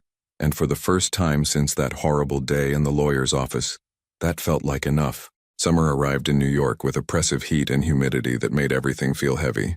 Iris was 7 months old, sitting up on her own now, babbling constant streams of nonsense syllables that Sophia swore were almost words. The baby had Christopher's nose but Sophia's eyes and smile, a reminder that some good had come from the wreckage. Sophia had been accepted into Columbia's nurse practitioner program, set to begin in September. She'd found a daycare near her house in Astoria, a bright space with patient teachers and a long wait list she'd only gotten off because of a last-minute cancellation. Everything was falling into place, slowly but surely. Christopher's visits with Iris had become routine. Twice a week he'd come to Elena's apartment and spend 2 hours with his daughter. He'd learned to change diapers efficiently, could make bottles without Elena's help, and had even mastered the art of getting Iris to nap in his arms. He brought age-appropriate toys, read board books in silly voices, and documented every moment with photos he never posted publicly. Elena reported that he seemed lonely. He'd lost more weight. His company had stabilized but would never return to its former size. He lived in a modest apartment in Brooklyn now, nothing like the Tribeca penthouse he'd once imagined. "He asks about you every time," Elena mentioned one evening in late June. Not in a creepy way. Just how you're doing. If you're happy. What do you tell him? Sophia asked. That you're doing well. That you're moving forward. That it's none of his business. Elena paused. But Soph, he really does seem different. Like he finally gets it. That's good for him, Sophia said without emotion. But it doesn't change anything. And it didn't. Christopher's growth, if that's what it was, had come too late and cost too much. Sophia was glad he was becoming a better father to Iris, but she felt nothing for him anymore. Not love, not hate, just a distant sort of indifference. One Saturday in July, Sophia took Iris to a Mommy and Me music class at the library. 12 women sat in a circle with their babies singing songs and shaking tambourines, while the babies drooled and grabbed at everything. Sophia had been nervous about going, her first real venture into the world of normal mothers, but the other women were welcoming and kind. After class, a woman named Jamie approached her. She had a son Iris's age and a friendly smile. Want to grab coffee? There's a place down the block that's stroller-friendly. Sophia hesitated, then nodded. Sure, that sounds nice. They spent an hour talking about sleep schedules and teething and the exhaustion of new motherhood. Jamie didn't ask about Iris's father, didn't pry into Sophia's personal life. It was refreshingly normal, a conversation that had nothing to do with divorce or betrayal or legal battles. As they were leaving, Jamie said, "There's a group of us who meet at the park on Wednesday mornings. You should come. The babies play. We drink too much coffee and complain about being tired. It's very therapeutic." Sophia found herself smiling. I'd like that. Wednesday became a regular park date. The group of mothers expanded. Jamie, plus a woman named Keisha with twin girls, and another named Priya with a quiet baby boy. They talked about everything and nothing, shared parenting advice, and complained about their partners in ways that made Sophia realize how many different ways a family could be imperfect. She didn't talk about Christopher or the divorce unless asked directly. When Priya eventually inquired about Iris's father, Sophia kept it simple. We're divorced. He has visitation twice a week. It's complicated, but we're managing. No one pushed for details. In the world of these mothers, divorce was just another variation of normal. It didn't define Sophia. It was just one fact among many. In early August, Sophia received an email that made her heart race. Columbia's program director wanted to schedule a meeting before the semester started. The email was professional but vague, giving no hint whether this was routine or if there was a problem. She met with Dr. Helena Marsh in a small office on campus, Iris in her stroller sleeping peacefully. Ms. Miller, Dr. Marsh said warmly, I wanted to meet you because your application stood out. You have an impressive work history at Mount Sinai, but there's a 7-year gap. Can you tell me about that? Sophia had known this question would come. She'd rehearsed her answer, but actually saying it out loud was harder than she'd expected. I stepped away from nursing to support my husband's business startup. I handled administrative work, client relations, and eventually took on the role of primary caregiver when I became pregnant. We've since divorced, and I'm ready to return to nursing and advance my career. Dr. Marsh nodded thoughtfully. That kind of career interruption is more common than you might think, especially among women. But I want to be honest with you, this program is rigorous. Clinical rotations, coursework, exams, and you'll be doing it as a single parent. Are you confident you can handle that? Sophia looked down at Iris, then back at Dr. Marsh. I'm confident. I have childcare arranged. I have family support, and I've already survived the hardest year of my life. I think I can handle graduate school. Dr. Marsh smiled. I believe you. Welcome to the program, Ms. Miller. I look forward to working with you. Walking out of that office, Sophia felt a surge of pride. She'd earned this, not because of the settlement money, not because of the divorce drama, but because she was qualified and capable and ready to build something for herself. That evening she called her mother to share the news. Her mother cried happy tears over the phone. I'm so proud of you, honey. You've come so far. It doesn't always feel that way, Sophia admitted. Some days I still wake up angry. Some days I still can't believe everything that happened. That's normal. Healing isn't linear. But look at you. You have a beautiful daughter, a new home. You're going back to school. You're building a whole new life. After they hung up, Sophia stood in Iris's nursery, watching her daughter sleep, 7 months old. In another 7 months, she'd be walking. In a few years, she'd be starting school. Time was moving forward whether Sophia was ready or not. Her phone buzzed. A text from Christopher. Can we talk? Not about Iris. About something else, please. Sophia stared at the message. They hadn't had a direct conversation since the mediation in January. All communication went through lawyers or Elena. The idea of talking to him made her stomach twist. But something about the message seemed different. Not demanding, just asking. She typed back, "What about?" His response came quickly. "I owe you an apology. A real one. Not through lawyers or mediators. Just you and me. You don't have to forgive me, I just need you to hear it." Sophia sat down on the edge of her bed, her heart racing. Did she want to hear Christopher apologize? Would it change anything? Would it help or hurt? "I'll think about it," she finally typed back. She didn't respond further that night. Instead, she texted Dr. Morrison, her therapist, asking if they could schedule an extra session this week. When they met 2 days later, Sophia explained the situation. "Do you think you're ready to hear what he has to say?" Dr. Morrison asked. "I don't know. Part of me wants closure. Part of me thinks I already have closure and this would just open old wounds." "What would closure look like for you?" Sophia thought about it.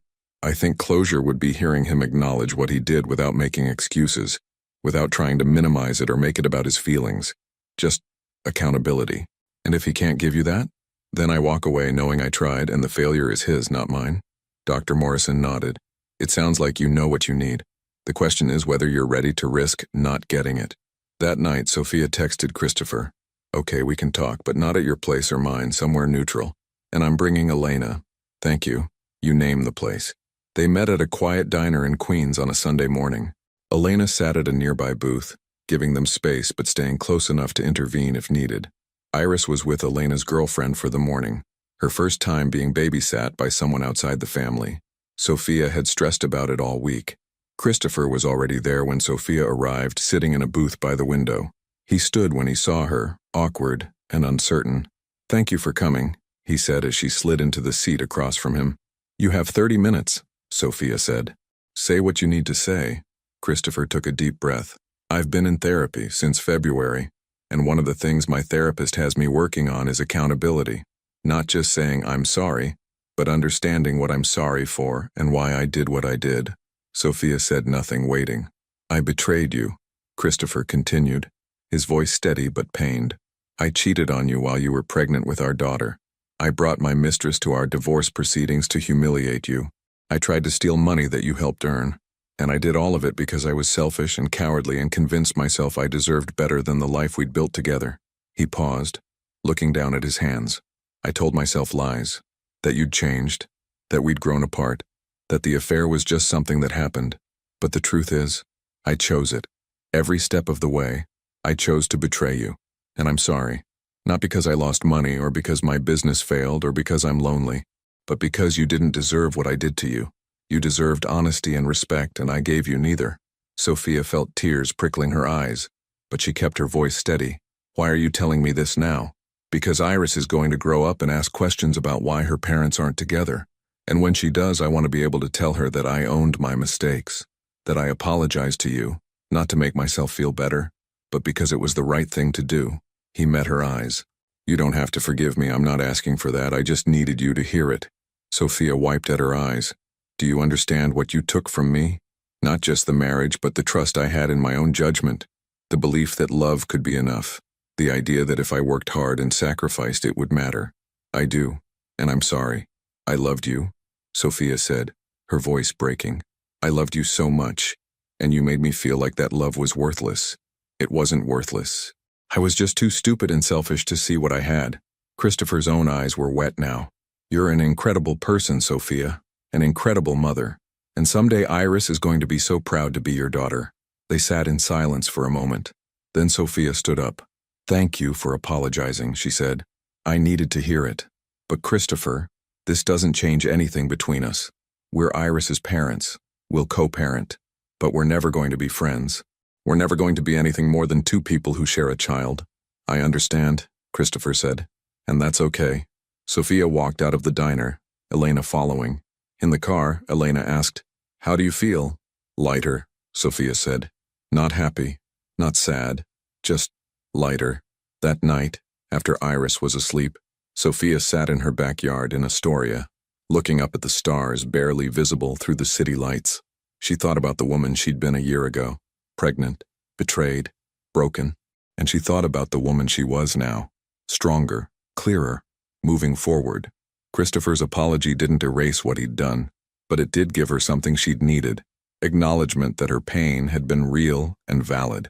She was ready now, ready to start school, ready to co-parent without anger consuming her, ready to build a life that was entirely her own. The past would always be part of her story, but it wasn't going to be the ending. The first day of classes at Columbia arrived with crisp September air and the kind of nervous energy that made Sophia's hands shake as she dropped Iris off at daycare.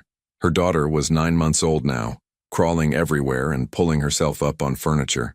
She'd said her first word last week, "Mama," and Sophia had cried with joy. "You're going to do great," the daycare director, Mrs. Chen, said kindly, as Sophia hesitated at the door. "And Iris is going to have a wonderful day. We'll call if there are any problems." Sophia kissed Iris's forehead one more time, then forced herself to leave before she changed her mind. The Columbia campus was bustling with students, a mixture of fresh-faced undergrads and serious graduate students carrying messenger bags and coffee cups. Sophia felt simultaneously too old and too young as she found her way to the nursing building.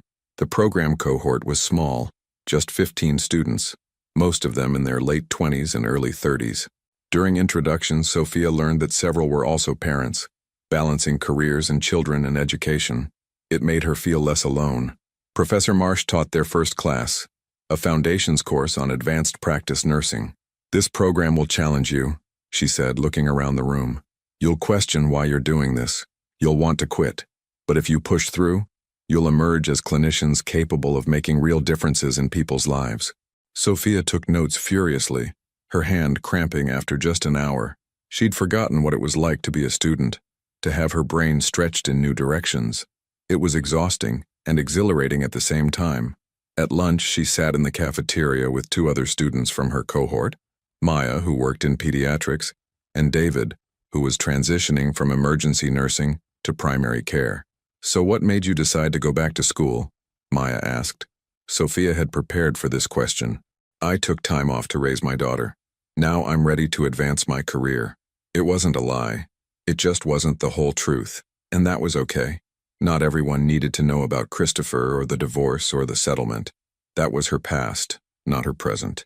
The week settled into a rhythm. Monday, Wednesday, and Friday were class days. Sophia would drop Iris at daycare at 7:30, attend classes until 3, then pick up her daughter and spend the evening playing and reading and doing the constant work of motherhood. Tuesday and Thursday were for studying, reading dense textbooks while Iris napped, reviewing notes while she played on her mat. Christopher's visits continued, now moved to a park near Sophia's house, so Iris could enjoy the playground. Elena no longer supervised. That requirement had been dropped once it became clear Christopher was consistent and appropriate with their daughter. He'd bring snacks and books, push Iris on the baby swings, and document every milestone with photos. He and Sophia exchanged brief, polite words during drop-off and pickup. The weather, Iris's latest achievements. Nothing personal. It was civil and distant, and exactly what Sophia needed it to be. In late October, Sophia's study group met at her house for the first time. Maya and David came over with textbooks and laptops, and they spent 3 hours reviewing pharmacology while Iris entertained herself in her playpen. "Your daughter is adorable," Maya said during a break, "and this house is lovely. You've really built a nice life for yourself." Sophia looked around her living room, the comfortable furniture she'd chosen herself, the photos of Iris on the walls, the plants thriving in the sunny windows. "Yeah," she said softly, "I guess I have."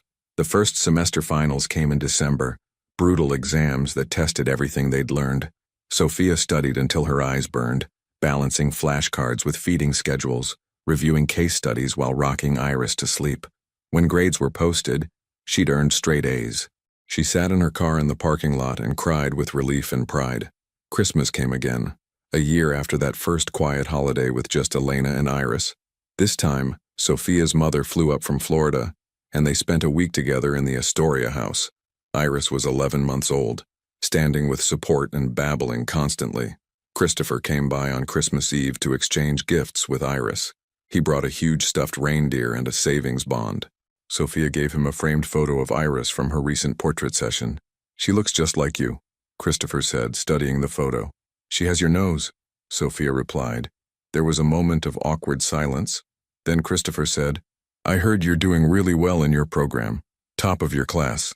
How did you hear that?" "Elena mentioned it. I'm proud of you, Sophia, for what you're building."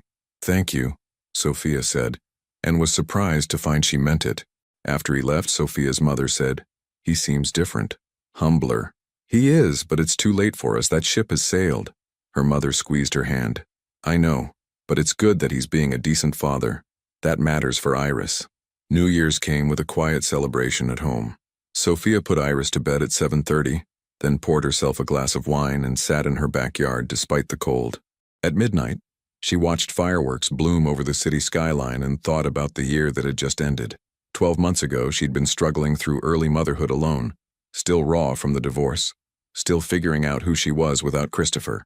Now she was a graduate student with a 4.0 GPA, a homeowner, a mother raising a healthy, happy daughter, a woman with friends and purpose and a future that excited her. She'd survived. More than that, she'd rebuilt. In late January, Sophia ran into someone unexpected at the grocery store.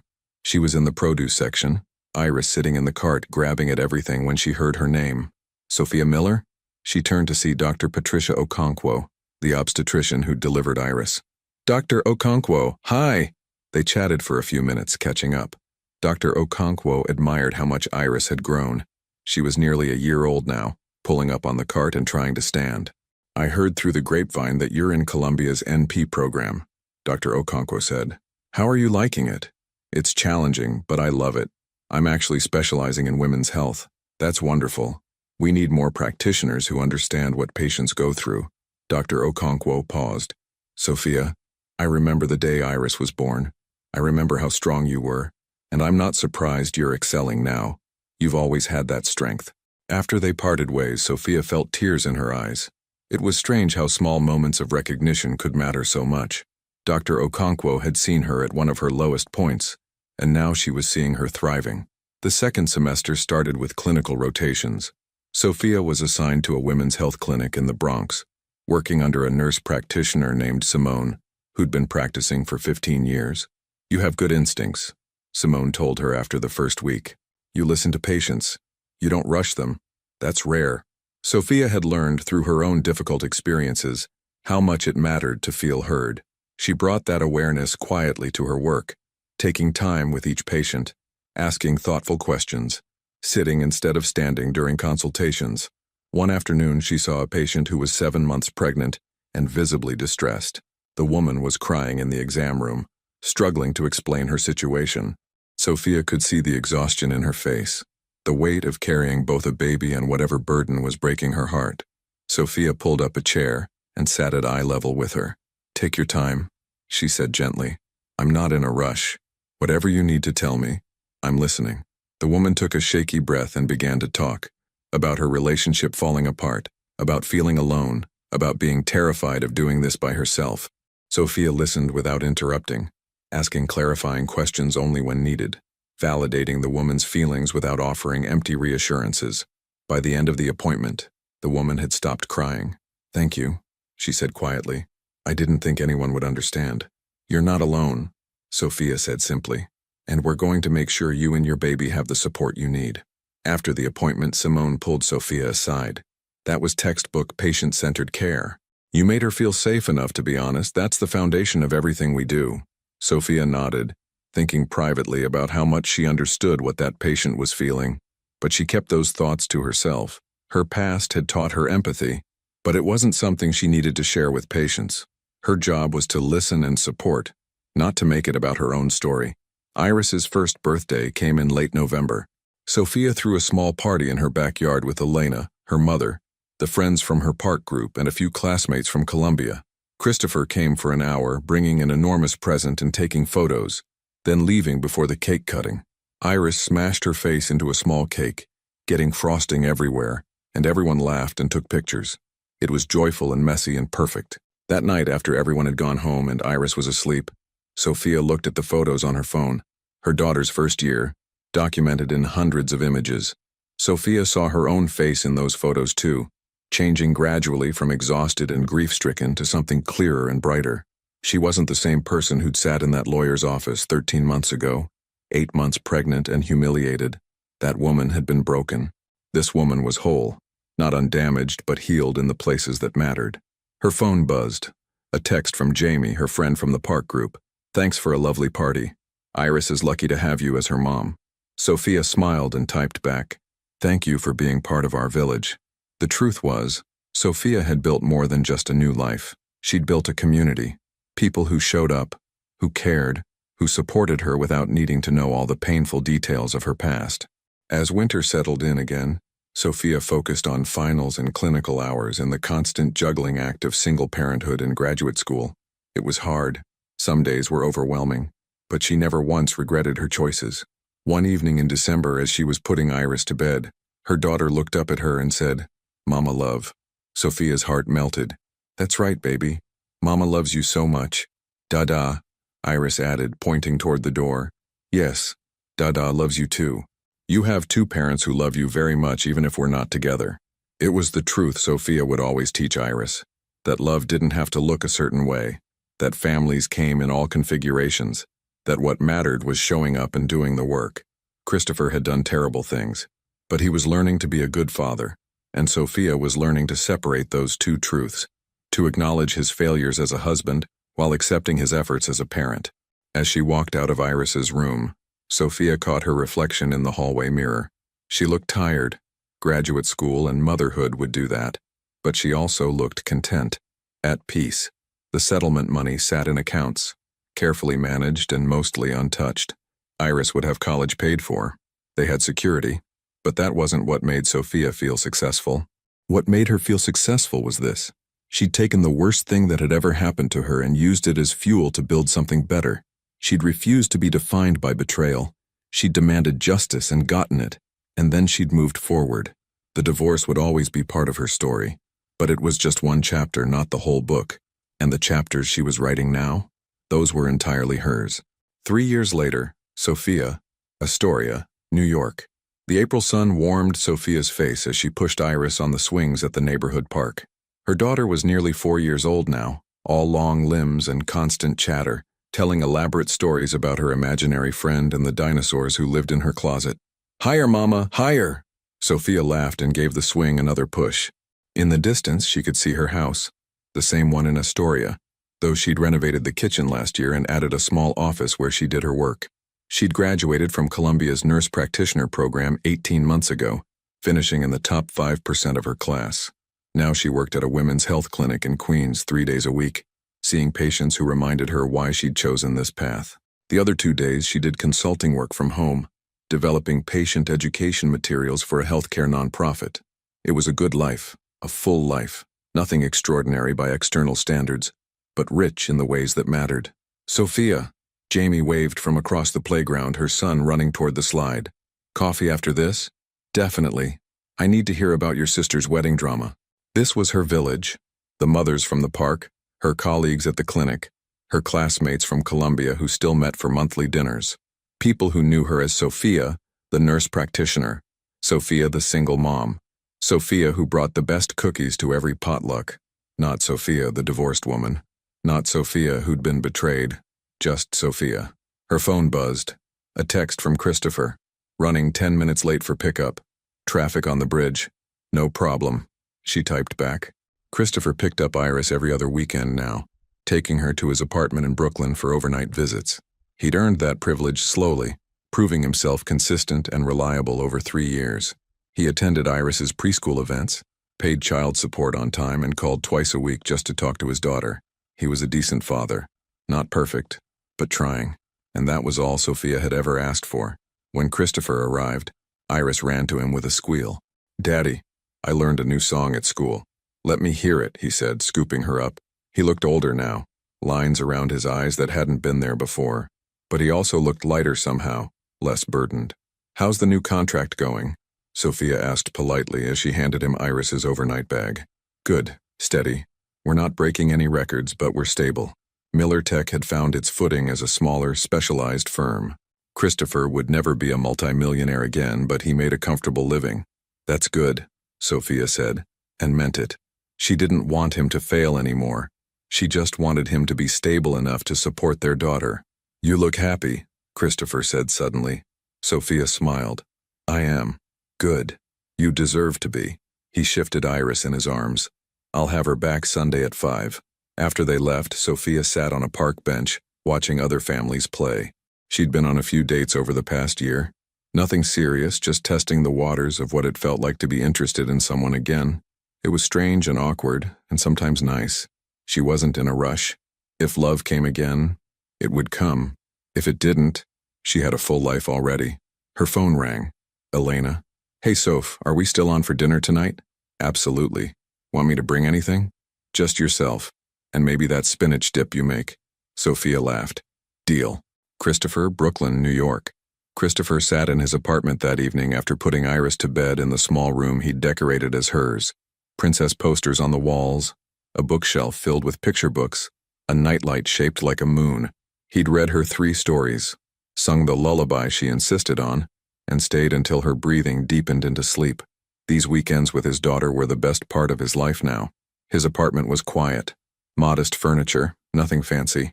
A far cry from the penthouse he'd once imagined with Lydia, or even the comfortable house he'd shared with Sophia. But it was clean and paid for, and it was enough.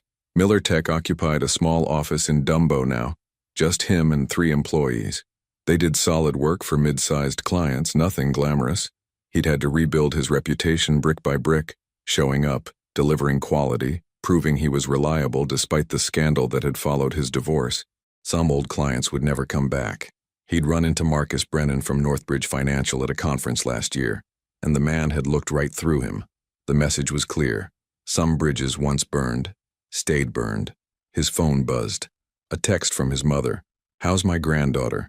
Sleeping peacefully. She asked about visiting Florida again. Any time. We'd love to have you both.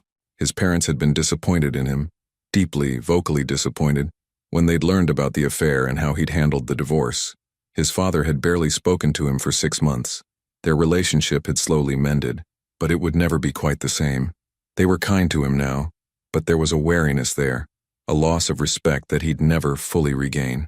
Christopher poured himself a glass of water and sat by the window, looking out at the Brooklyn streets. Sometimes he thought about the choices he'd made, the life he'd destroyed. The affair with Lydia felt like it had happened to a different person, someone arrogant and stupid, and convinced he deserved more than what he had. He'd been in therapy for 3 years now. His therapist, Dr. Paulson, had helped him understand why he'd made those choices. Fear of aging, fear of commitment, fear of being ordinary. None of it excused what he'd done, but it helped him understand how to be better. He thought about Sophia sometimes, not with longing, but with a deep, permanent regret. She'd been the best thing in his life, and he'd thrown her away for something that had turned out to be nothing at all. He didn't deserve her forgiveness. He'd never asked for it again after that conversation in the diner.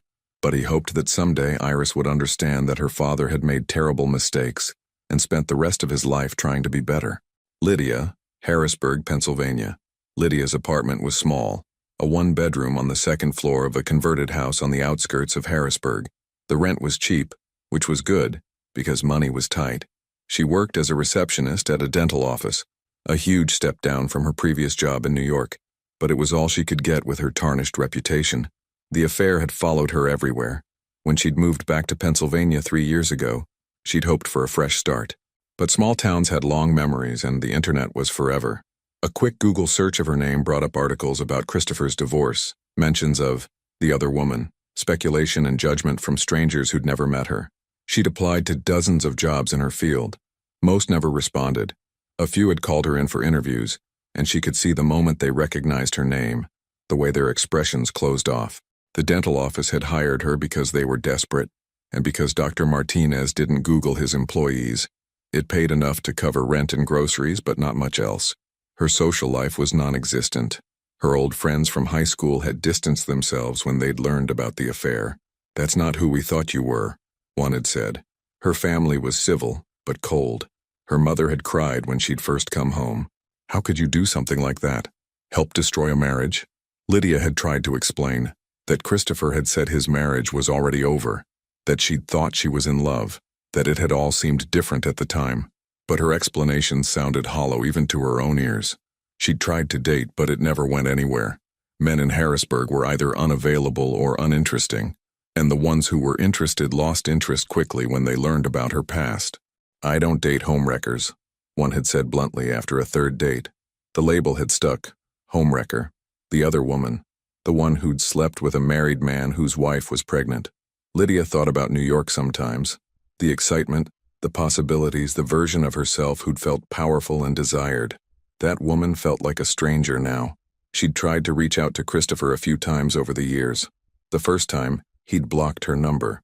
The second time, he'd responded, "Please don't contact me. That part of my life is over." The finality of it had stung. She'd also tried reaching out to Sophia once more 2 years ago with some half-formed idea of apologizing. But Sophia had blocked her immediately, and Lydia had gotten the message. She wasn't wanted in their lives. Not for closure, not for redemption, not for anything. On a Tuesday evening, Lydia sat in her apartment eating takeout and scrolling through social media. She saw photos of old colleagues from New York. Promotions, weddings, babies, successful careers. Lives moving forward while hers had stalled. She came across a photo that made her heart sink. A mutual acquaintance had posted a picture from a women's health conference. In the background, barely visible but unmistakable, was Sophia. She looked professional in scrubs and a white coat, laughing with colleagues, a name badge that read, Sophia Miller, NP. Sophia had rebuilt. She'd gone back to school, advanced her career, created a new life. And Lydia? She was stuck in a small Pennsylvania town, working a dead-end job, still carrying the stain of choices she'd made 3 years ago. She put down her phone and looked around her small apartment. This was her life now. No glamour, no excitement, no Christopher promising her the world. Just the daily reality of being the person everyone warned their daughters not to become. Some mistakes she was learning you paid for forever. Sophia, Astoria, New York. Sunday evening after Christopher dropped Iris off, Sophia gave her daughter a bath and helped her into pajamas covered in cartoon stars. "Daddy says we're going to the aquarium next weekend," Iris said excitedly. "That sounds fun, you love the fish. Can you come too, Mama?" Sophia smiled gently. "No, baby. That's special time with Daddy. But you can tell me all about it when you get home." "Okay." Iris yawned, already sleepy from a busy weekend. After Iris was asleep, Sophia made herself tea and sat in her backyard. The spring air was cool but pleasant, and she could hear neighbors talking over their fences, the city humming in the background. She thought about the woman she'd been 4 years ago. Broken, humiliated, terrified of the future. That woman would hardly recognize her life now, not because it was glamorous or extraordinary, but because it was peaceful. She had meaningful work that helped people. She had a daughter she adored. She had financial security and a home she loved. She had friends and family and a community that supported her. Christopher was becoming a better person, but that was his journey, not hers. She wished him well from a distance, hoped he continued to be a good father, but felt no attachment to his life beyond their co-parenting arrangement. And Lydia? Sophia rarely thought about her anymore. When she did, it was with a detached sort of acknowledgement. Lydia had made choices, terrible choices, and was living with the consequences. Sophia didn't celebrate her struggles, but she didn't feel sorry for her either. That was simply justice playing out naturally. Her phone buzzed. A text from Dr. Morrison, her therapist. "Just checking in. How are you doing?" "Really good," Sophia typed back. "Actually, genuinely good. That's wonderful to hear. You've come so far." Sophia looked up at the stars, barely visible through the city lights, but there nonetheless. 4 years ago, she'd thought her life was over. She'd thought betrayal had broken something in her that could never be fixed. But she'd been wrong. She hadn't just survived, she'd grown. She'd learned that her worth wasn't dependent on someone else's ability to see it. She'd learned that justice sometimes came slowly, but surely. She'd learned that rebuilding was possible, even when everything seemed destroyed. Most importantly, she'd learned that she was enough, just as she was. Single mother, nurse practitioner, survivor, fighter, all of it. Enough. Iris's voice called from inside. "Mama, I need water." Sophia smiled and stood up, heading back inside to where her daughter needed her, where her real life was waiting. Not the life she'd planned, but a life she'd built with her own hands, one day at a time. And it was beautiful. The end final message: betrayal leaves scars that never fully disappear. Christopher's arrogance cost him everything that truly mattered.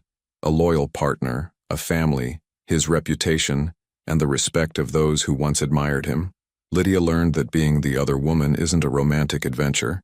It's a permanent stain that follows you everywhere, closing doors and burning bridges for years to come. But Sophia? She discovered something more powerful than revenge: dignity. She didn't need Christopher to fail spectacularly to feel successful. She didn't need Lydia to suffer publicly to feel vindicated. She simply rebuilt her life, brick by brick, creating something solid and real. Not for the cameras, not for validation, but for herself and her daughter. True victory isn't always loud. Sometimes it's quiet. Sometimes it's waking up in a home you own, doing work you love, raising a child who feels safe, and realizing that the person who tried to destroy you no longer has any power over your peace. Christopher and Lydia made their choices. Sophia made hers. And in the end, only one of them built something worth keeping. Reflective question for you.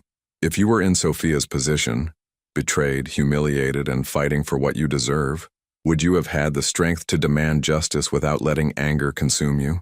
Or would revenge have felt sweeter than peace?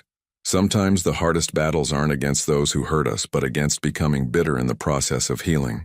Thank you so much for watching until the end. If you enjoyed this story, don't forget to subscribe to the channel, leave a like, and comment your thoughts. Your participation is very important to us. See you next time.